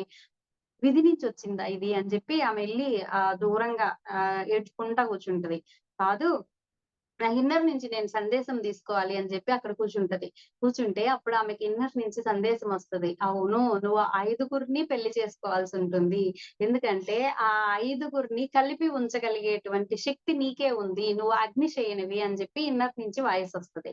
అంతే వెంటనే వచ్చి వాళ్ళ నాన్నొస్తాడు అంతలోపు. వాళ్ళ నాన్నొచ్చి, "నా కూతుర్ని ఇలా చేస్తారా? మహా ఎంత మీ మీద ఎంత నమ్మకంతో నేను పంపించాను" అని చెప్పి అర్జునుడితో గొడవ పడతా ఉంటాడు. అప్పుడు ఆమొచ్చి, "నాన్నగారండి ఆగండి. నేను వాళ్ళని పెళ్లి చేసుకుంటున్నాను" అంటది. ఆయన స్టన్ అయిపోతాడు. ఇదేంటి ఇలాంటి నిర్ణయం తీసుకుంది అని చెప్పి. సో, ఆమె ఇన్నర్ నుంచొచ్చింది. అది ఏమన్నా గాని అప్పుడు అడుగుతాడు వాళ్ళ నాన్న, "లోకులు ఏమనుకుంటారమ్మా నీ గురించి? నువ్వు 5గురుని పెళ్లి చేసుకుంటే ఈ లోకం ఎలా ఒప్పుకుంటదనుకుంటున్నావు? నిన్నొక పతివ్రతగా చూస్తదా అసల?" అంటే, "నా ఇన్నర్ నుంచొచ్చింది. ఏదైతే అదవుతది. నేను డీల్ చేసుకుంటా" అంటది. చూసారా ఫ్రెండ్స్?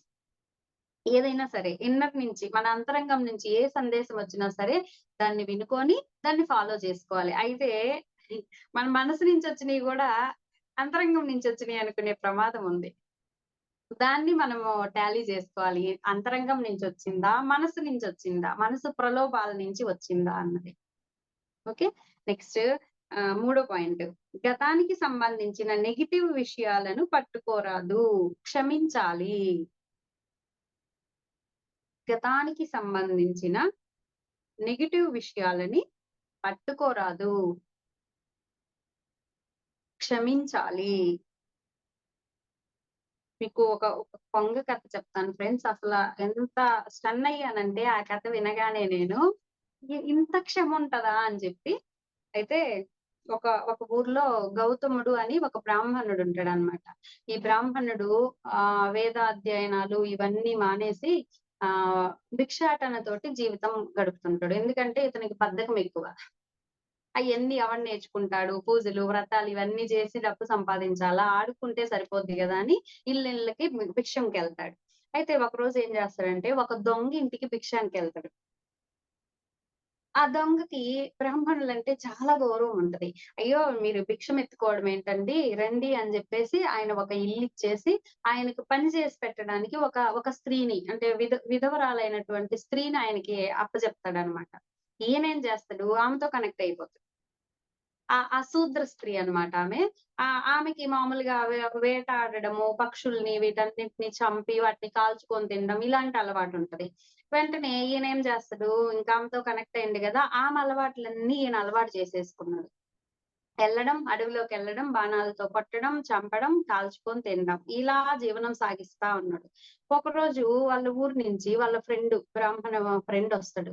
"ఇదేంటి నువ్వింత భ్రష్టు పట్టిపోయావు? వేదాలు ఏం చెప్తున్నాయి? నువ్వు ఇంత పాపకార్యాలు చేస్తున్నావు. బ్రాహ్మణుడికి తగునా ఇది" అని చెప్పి నైటంతా బ్రెయిన్ వాష్ చేస్తాడు. అయ్యయ్యో! వీడు నన్నొదిలేటట్లేడులే అని చెప్పేసి సరే రేపు ఉదయం నుంచి నువ్వెలా చెప్తే అలాగే చేస్తా. ఇవన్నీ మానేస్తానని చెప్పి మాటిస్తాడు. ఆయన పడుకొని నిద్రపోతాడు. ఈ ఆయన లెగిసేసరికి మార్నింగ్ మార్నింగ్ లేసెళ్ళిపోతాడు ఇతను. అతని నుంచి తప్పించుకోవాలి గదా! మరి. లేసెళ్ళిపోతాడు. ఎళ్ళిపోయి ఒక సముద్రం ఒడ్డుకెళ్తాడనమాట. అక్కడికి సడెన్‌గా ఒక ఏనుగొస్తది. ఏనుగొచ్చి అక్కడుండే వాళ్ళందరిని గుంపుగా ఈయన ఫ్రెండ్స్ అందరుంటరు. ఆ ఏనుగు తరుముకుంటా ఉంటది. దానికి భయపడిపోయి పరిగెత్తుతాడీయన. పరిగెత్తి ఒక మంచి ఉద్యానవనంలోకెళ్తాడు. అక్కడ హాయిగా కూర్చుంటాడు. అబ్బా! ఎంత బావుంది అనుకోని బాగా అలసిపోయాడు గదా! పరిగెత్తి నిద్రపోతాడు. నిద్రపోయి లేసేసరికి బాగా ఆకలేస్తుంటది. ఎదురుగా చూస్తే ఒక మంచి కొంగ అన్నమాట. అంటే ఎంతో వైబ్రేషన్ ఉంటది. ఆ కొంగుంటది. ఆ కొంగ పేరేంటంటే నాడీ జింగుడు. ఈ నాడీ జింగుడనే కొంగది ఆ ఉద్యానవనం అన్నమాట. అయితే అప్పుడు ఈ కొంగని తింటే బాగుండు అనుకుంటాడు ఇతను. అంతలోపు నాడీ జంగుడెళ్లి, "అయ్యా! మీరు ఈరోజు నా ఇంటికొచ్చిన అతిథి మీరు. మీకు అతిథి సత్కారాలు చేయడానికి నేను సిద్ధంగా ఉన్నాను. రండయ్యా" అని చెప్పి ఇంటికి తీసుకెళ్ళి మంచిగా భోజనం పెడతది. భోజనం తిన్న తర్వాత ఇప్పుడు చెప్పు నీ కథ ఏంటి? నీ స్టోరీ ఏంటి? నువ్వెవరు? అంటే అప్పుడు నాకు ధనం కావాలి. ధనం లేకపోవడం వల్ల నేను చాలా ఇబ్బందులు పడుతున్నాను అంటే, ఓహ్! అంతేనా? దానికి నేను నీకు హెల్ప్ చేస్తాను. నా ఫ్రెండు విరూపాక్షుడు అని ఒక రాజున్నాడు.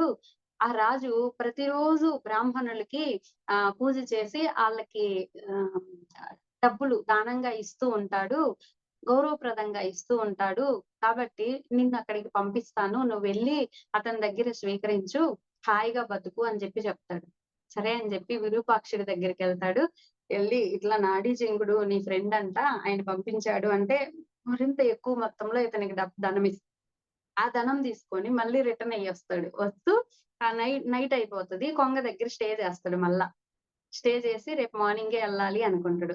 అయితే ఆ రోజు నైట్ ఆయనకేమనిపిస్తదంటే, ఇది బయటికి చూడ్డానికే ఇంత కాంతివంతంగా ఉంది. ఇంత అద్భుతంగా ఉంది. దీని మాంసం ఇంకెంత రుచిగా ఉంటదో గదా! రేపు ఉదయము నేను ఎళ్ళేటప్పుడు దారిలో ఆకలైతే తినడానికి కూడా కావాలి గదా! కాబట్టి దీన్ని నేను చంపి తింటాను అనుకోని అది నిద్రపోతూ ఉన్నప్పుడు దాన్ని గొంతు కట్ చేసేసి, ఆ మాంసం తీసుకొని మార్నింగ్ లేసి ఎళ్తాడన్నమాట. ఆ ఈకలు అవన్నీ అక్కడ పడేస్తాడు. అంతే. ఆ కొంగని మాంసాన్ని తీసుకొనెళ్తూ ఉంటాడు గదా! మామూలుగా ఈ కొంగకి అలవాటేంటంటే ప్రతిరోజు కూడా సముద్రానికెళ్ళి సూర్య నమస్కారాలు ఆ వందనాలు అవి చేసుకొని బ్రహ్మదేవుడికి పిల్లోడనమాట ఈ కొంగ. అందుకని బ్రహ్మదేవుడిని గూడా దర్శించుకొని దారిలో వస్తూ విరూపాక్షుడిని కలిసొస్తుంటాడనమాట. 2 రోజులయిపోతది. కానీ విరూపాక్షుడిని దర్శించడానికి కొంగ రావట్లేదు. డౌటొస్తదనమాట విరూపాక్షుడికి. ఇతని స్టోరీ అంతా తెలుసుకొనుంటాడు విరూపాక్షుడు. ఇతనసలే దుర్మార్గుడు. ఏం చేశాడో ఏంటో నా ఫ్రెండ్‌ని అని చెప్పి సైనికుల్ని పంపిస్తాడు. అసలేం జరిగిందో కనుక్కొని రా పొండి అని. అంతే అక్కడికొచ్చి చూస్తే ఈకలు అవన్నీ ఉంటాయి. ఇంకా మిగతా వాళ్ళందరూ వీడిని పట్టుకుంటారు దారిలో. ఈ బ్రాహ్మణుడిని పట్టుకుంటారు.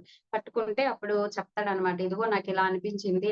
అందుకే ఇలా చేశాను అంటే, అతనికి చాలా కోపమొస్తది. నీకు సహాయం చేసిన స్నేహితుడినే నువ్విలాగ చేస్తావా? అని జెప్పేసి ఆడిని ముక్కలు ముక్కలుగా నరికేసి ఆళ్ళందరికీ అక్కడుండే వాళ్ళకి మీకెంత కావాలో అంత తీసుకెళ్ళండంటే, వాళ్ళు ఇంత దుర్మార్గుడైన వాడి మాంసం మాకొద్దు బాబోయ్! అంటారు వాళ్ళు. చూడండి. అయితే ఇంకా ఆ పైన మేఘాలల్లో ఆ కొంగ ఎవరంటే సురభి అనే ప్రజాపతి కూతురి బిడ్డనమాట. ఆమె సురభి ఆకాశంలో అలా ఎళ్తూ చూస్తది. కిందకి చూస్తే ఈ కొంగ పడిపోయి ఉంటది గదా! మాంసం పడుంటది గదా! అయ్యయ్యో! అని జెప్పి అక్కడి నుంచి చూసి అలా ఆశీర్వదిస్తది. నా బిడ్డ ఇలా అయిపోయినాడు. ఏంటి నా బిడ్డకి ప్రాణం రావాలి అని చెప్పి అనుకోగానే కొంగ లేసిద్దనమాట. కొంగలేసి ప్రాణమొచ్చేస్తది. ఏం జరిగిందంటే విరూపాక్షుడు జెప్తాడు. అయ్యయ్యో! నిన్నిలా చేశాడు ఆ దుర్మార్గుడు. వాడిని అదిగో చంపేశాను. వాడి మాంసం అక్కడ పడుంది అంటే, అయ్యో! విరూపాక్ష ఎంత పని చేశావు? వాడిని క్షమించు. పోనీలే అని చెప్పి ఇంద్రుడికి నమస్కారం చేసి ఇంద్రుడిని పిలిచి ఆయనకి మళ్ళీ ప్రాణభిక్ష పెట్టు అని చెప్పంటాడు. అప్పుడడుగుతాడు. నీకు ఇంత అన్యాయం జేస్తే, ఇంత దుర్మార్గం జేస్తే నువ్వు వాడిని ఎందుకు రక్షించమంటున్నావంటే, వాడి గుణాలు వాడిని పాడు చేస్తాయి. నాకెందుకు? వాడి గుణాలతో వాడు నాశనమవుతుడు. వాడెలా ఉంటే నాకెందుకు? నా నా మంచి గుణాలని పెంచుకుంటే నాకు మంచిగా ఉంటది. కాబట్టి వాడిని నేను క్షమిస్తున్నాను అని చెప్తాడన్నమాట. సో ఫ్రెండ్స్ చంపిన వాడిని కూడా క్షమించగలిగేటువంటి గొప్ప హృదయం ఆ కొంగకుంది గదా! సో, అలాగా మనము మన గతానికి సంబంధించి నెగెటివ్ విషయాలు ఎవరో మనల్ని బాధ పెట్టిన విషయాలు ఎన్నో ఉంటాయి. వాటన్నింటిని హృదయపూర్వకంగా క్షమించడం నేర్చుకోవాలి ఫ్రెండ్స్ మనం. ఇది చాలా చాలా ఇంపార్టెంట్. Next 4 point. ఇతరులను చూసి ఇన్‌స్పైర్ అవ్వాలి కానీ, వాళ్ళు చేసే పని చెయ్యాలనుకోకూడదు. ఇతరులు వాళ్ళ ఉన్నతంగా ఉండడం చూసి ఇన్‌స్పైర్ అవ్వాలి. ఇన్‌స్పైర్ అయ్యి మనలో ఉన్న టాలెంట్ ఏదైతే ఉందో దాన్ని గుర్తించి దాన్ని డెవలప్ జేసుకోవాలి. మనమేం చేస్తాము వాడు ఏ పని చేశాడో ఆ పనే చేసి మనకి ఆ టాలెంట్ లేదు గదా! మనం పోగొట్టుకుంటాం. సో, ఇతరులను చూసి ఇన్‌స్పైర్ అయ్యి మనలో ఉన్న టాలెంట్‌ని గుర్తించి దాన్ని బయట పెట్టుకోవాలి.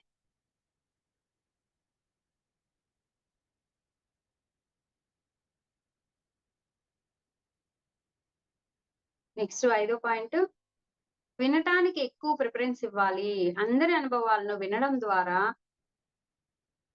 మన సమస్యలకి పరిష్కారం లభిస్తుంది. వినడం, వినడం, వినడం. ఎంత వీలైతే అంత. ఎంతమంది అనుభవాలు వీలైతే అంతమంది అనుభవాలు వినడం నేర్చుకోవాలి మనము.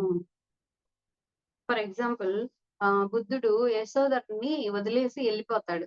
ఈ స్టోరీ మనకు తెలిసిందే. వెళ్ళిపోయిన తర్వాత ఆమె లబో దిబోమని ఏడుస్తా ఉంటది. నా పరువు ఉంటదా బయట? భర్త వదిలేసి ఎళ్ళిపోయాడు అని నన్ను ఎంతలా అనుకుంటారు? అది ఇది అని జెప్పి ఏడుస్తా ఉంటది. అప్పుడు ప్రజాపతి గౌతమి ఏం చేస్తదంటే, సరే తల్లి, నీకు నీకు జరిగిన కష్టం ఓకే. ఒప్పుకుంటా. కానీ మన రాజ్యంలో ఉండే వాళ్ళని కొంతమందిని పిలిపిస్తాను. రోజు సాయంత్రం మన రాజ్యం తోటలో వాళ్ళందరితో సమావేశమయ్యి మాట్లాడిస్తాను. నువ్వు మాట్లాడుతూ ఉండు. అప్పుడు నీ దుఃఖం నుంచి బయటకొస్తావు అంటది. అంతే ఎళ్లి కూర్చుంటది. కూర్చొని నాకిలా జరిగింది, అలా జరిగింది, అట్లా, ఇట్లా, ఇట్లా అని వాగుతూనే ఉంటది స్టార్టింగ్. అప్పుడు ప్రజాపతి గౌతమి చెప్తది. "నువ్వు మాట్లాడటం కాదమ్మా!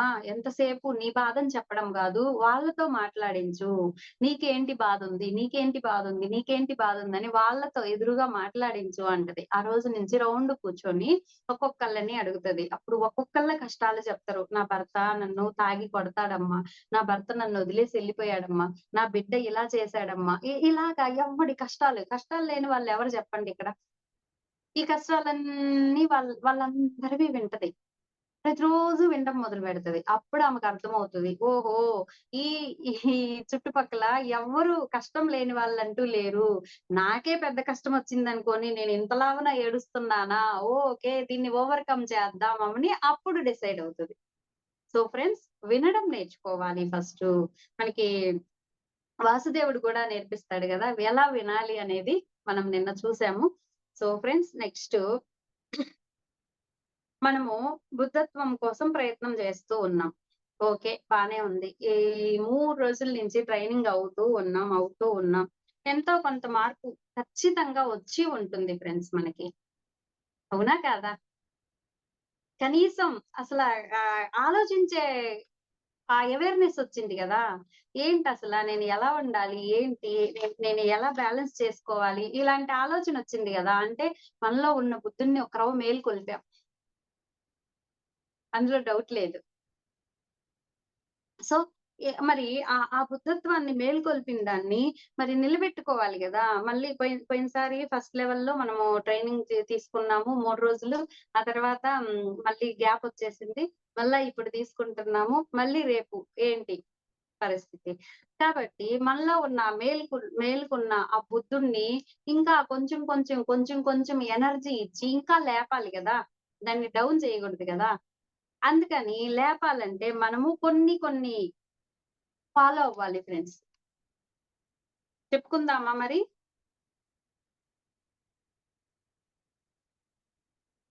ఆపేసుకుందామా? సరే అయితే.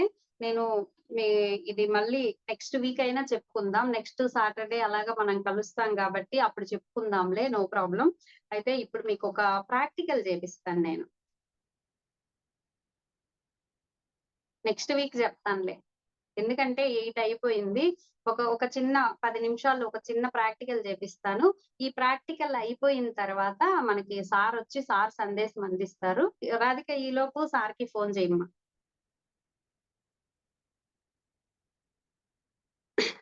సరే ఫ్రెండ్స్. ఒకసారి ఏమవుతదంటే అష్టావక్రుడుంటాడు. అష్టావక్రుడు ఏం చేస్తాడంటే ఆయన్ని చూసి ఎవరన్నా నవ్వారనుకోండి వెంటనే శాపం ఇచ్చేస్తాడు. ఏయ్! నన్ను చూసి నవ్వుతారా మీరు? నాకు అష్టవంకర్లున్నాయని గదా! నన్ నా నేనంత చీప్‌గా కనిపిస్తున్నానా మీకు? అని జెప్పి గిల్ట్ ఫీల్ అయిపోయి శాపం ఇచ్చేస్తాడు. ఇలాగ ఎంతో మందికి శాపాలిచ్చుకుంటా వస్తాడు. చివరికి ఒకసారి ఏమవుతదంటే రాధొస్తది. రాధొచ్చి ఆయన్ని జూసి నవ్వుద్ది. నవ్వగానే ఏమి నువ్వు అందంగా ఉన్నావనా? నన్ను చూసి నవ్వుతున్నావు. నేను అందంగా లేననే గదా! సో, నీకు గూడా శాపం ఇస్తున్నాను అని జెప్పి శాపం ఇవ్వడానికి నీళ్ళు ఇలా తీసుకుంటాడు. వెంటనే గబగబా కృష్ణుడొస్తడు. కృష్ణుడొచ్చి అసలా ఆమె ఎందుకు నవ్వింది అన్న విషయం నువ్వు తెలుసుకోవా? అంత తొందర పడుతున్నావెందుకు? ముందు తెలుసుకో అంటాడు. అప్పుడు అడుగుతాడు. సరే నువ్వెందుకు నవ్వావు నన్ను జూసి అంటే, అప్పుడు రాధ చెప్తదనమాట. అయ్యా! నీ శరీరాన్ని చూసి నేను నవ్వలేదు. నీలో ఉన్న చైతన్యాన్ని చూసి ఎంత అద్భుతమైన చైతన్యం అని నాకు ఆనందమొచ్చింది. అందులో నుంచి నా మొహం మీద చిరునవ్వు కనిపించింది. అంతే తప్ప మిమ్మల్ని చూసి కాదయ్యా అంటదనమాట. సో ఫ్రెండ్స్ అప్పుడు ఆయనకర్థమవుతది. ఓహో! స్వయంగా నా ప్రతిబింబాన్ని నేనే వక్రంగా తయారు చేసుకున్నానా? అంటే ఆయన మైండ్‌లో ఏముంది? నేను నా బాడీ సరింగా లేదు. వక్రంగా ఉంది. అందరూ నన్ను చూసి నవ్వుతారు అని జెప్పి ఈ విధంగా ఫీల్ అవుతున్నాడు గదా! అంటే మన ప్రతిబింబాన్ని, మన ఛాయని మనమే క్రియేట్ జేసుకుంటాం ఫ్రెండ్స్. మన ఛాయని అద్భుతంగా క్రియేట్ చేసుకోవాలా? ఇలా దరిద్రంగా క్రియేట్ జేసుకోవాలా అనేది మన చేతుల్లోనే ఉంది. అద్భుతంగా క్రియేట్ చేసుకోవడానికి వంశీ సారు ఒక 7 పాయింట్స్ ఇచ్చారు. ఈ 7 పాయింట్స్ ప్రాక్టీస్‌ని నేను మీకిప్పుడు చేపించాలి అనుకుంటున్నాను. ఈ 7 పాయింట్స్‌ని మీకు ఫోటో గూడా తీసి మళ్ళీ గ్రూప్‌లో పెడతాను. మీరు ఈ 7 పాయింట్స్‌ని బాగా మైండ్‌లోకి ఎక్కించుకొని, చదువుకొని పిల్లలు చదువుకుంటారు గదా! అలాగే చదువుకొని మీ మైండ్‌లో బెట్టుకోండి. ఇప్పుడైతే నేను జెప్తాను మిమ్మల్ని కళ్ళు మూసిపెట్టి. రేపు మీరొక్కళ్ళు కూర్చున్నప్పుడు ఎవరు జెప్తారు? అందుకని మీరు బాగా మైండ్‌లో గుర్తుపెట్టుకోండి. ఇవన్నీ చెప్పుకోండి మీకు మీరు. అప్పుడు మెల్లిమెల్లిగా ఒక్కసారిగా అయిపోదు ఫ్రెండ్స్. అలాగని రేపు నేను సాధన చేస్తానండి, ఎల్లుండికన్నీ అయన్నీ వచ్చేస్తాయి అంటే అవ్వదు. ఏదో ఒక రోజుకి క్రమక్రమంగా కొంచెం కొంచెం మెల్లమెల్లగా వస్తాయి. సో, ఈ ప్రాక్టీస్ చేయండి. Okay friends. హాయిగా కూర్చుందాం. రిలాక్స్‌గా కూర్చుందాం.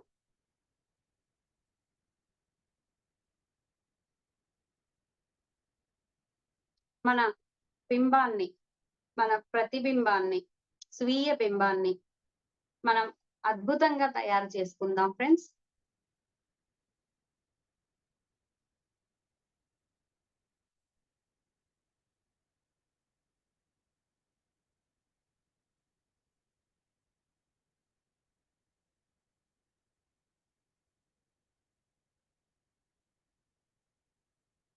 హాయిగా కూర్చున్నాం. రిలాక్స్‌గా కూర్చున్నాం. ఉచ్ఛ్వాస, నిశ్వాస. శ్వాసతో కనెక్ట్ అయిపోతున్నాం.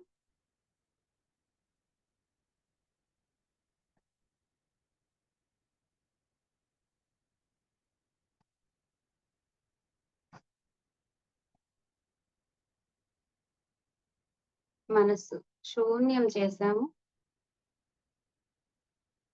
ఏ ఆలోచన లేదు.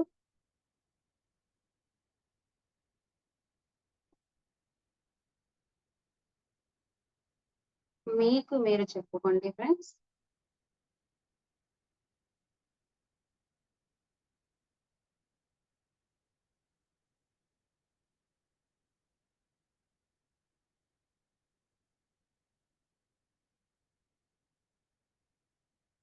మన యొక్క స్వీయ బింబాన్ని అద్భుతంగా క్రియేట్ చేసుకుంటున్నాం.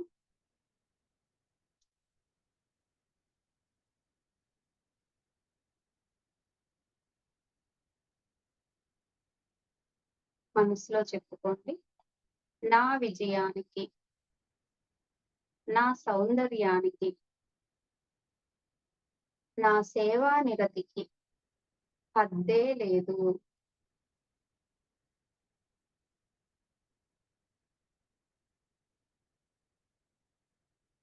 నా విజయానికి, నా సౌందర్యానికి, నా సేవా నిరతికి హద్దే లేదు.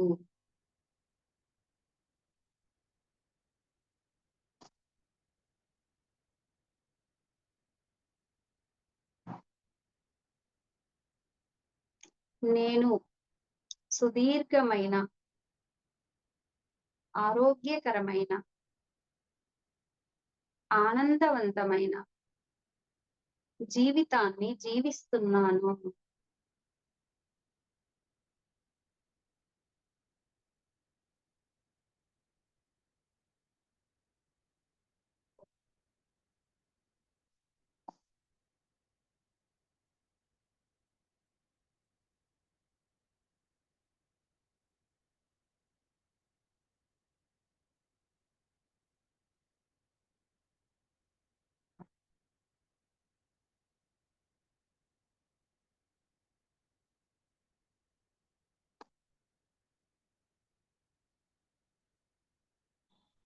నేను ప్రజ్ఞా భాండాగారపు తాళం చెవిని కనుగొనగలను.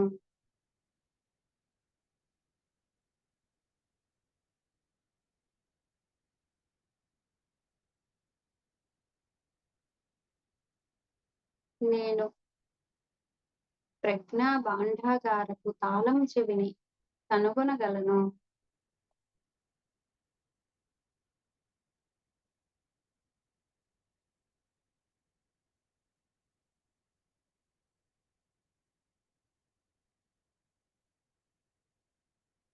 సమస్త ప్రకృతి నన్ను ప్రేమిస్తుంది.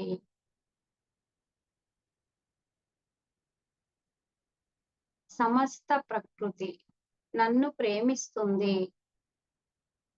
గౌరవిస్తుంది. విశ్వానికి నా అవసరం ఉంది.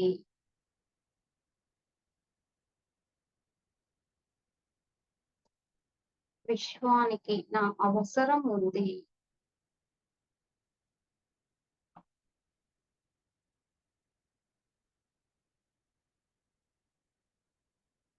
ఏ అపనిందలు, ద్రోహాలు నన్ను నిరుత్సాహపరచవు. ఏ అపనిందలు, ద్రోహాలు నన్ను నిరుత్సాహపరచవు. ఎందుకంటే వాటి నుండి నా స్వభావాన్ని అభివృద్ధి చేసుకుంటాను.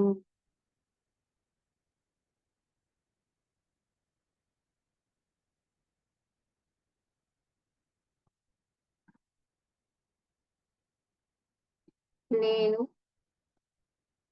సర్వేశ్వరుడి సృజనాత్మక శక్తి యొక్క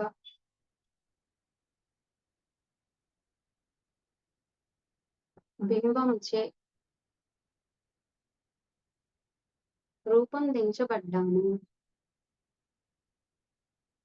కనుక నేను దైవాన్ని.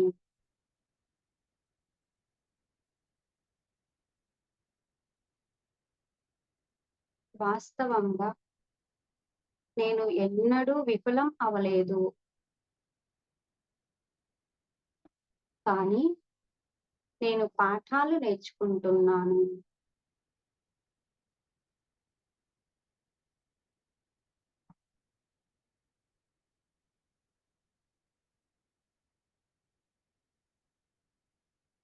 ఆఖరి ఒక్క నిమిషం ఫ్రెండ్స్.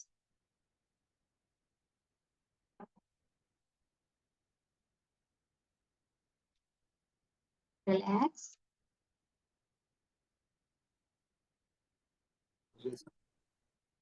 స్లోగా చేతులు విడదీస్తూ కళ్ళ మీద ఉంచుకుందాం. 5, 4, 3, 2, 1, 0. ఓకే ఫ్రెండ్స్, మెల్లిగా కళ్ళు తెరుద్దాం. వంశీ సార్ వచ్చున్నారు, వారికి వెల్కమ్ చెప్దాం ఫ్రెండ్స్.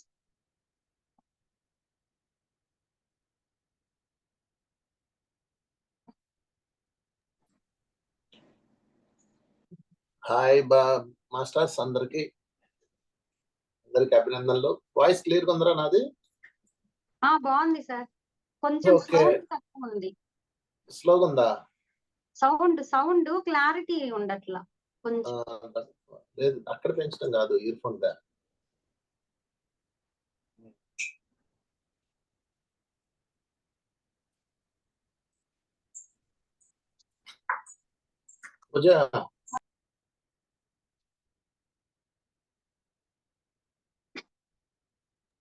రాధిక, రికార్డ్ ఆపేసి మళ్ళీ స్టార్ట్ చేయి.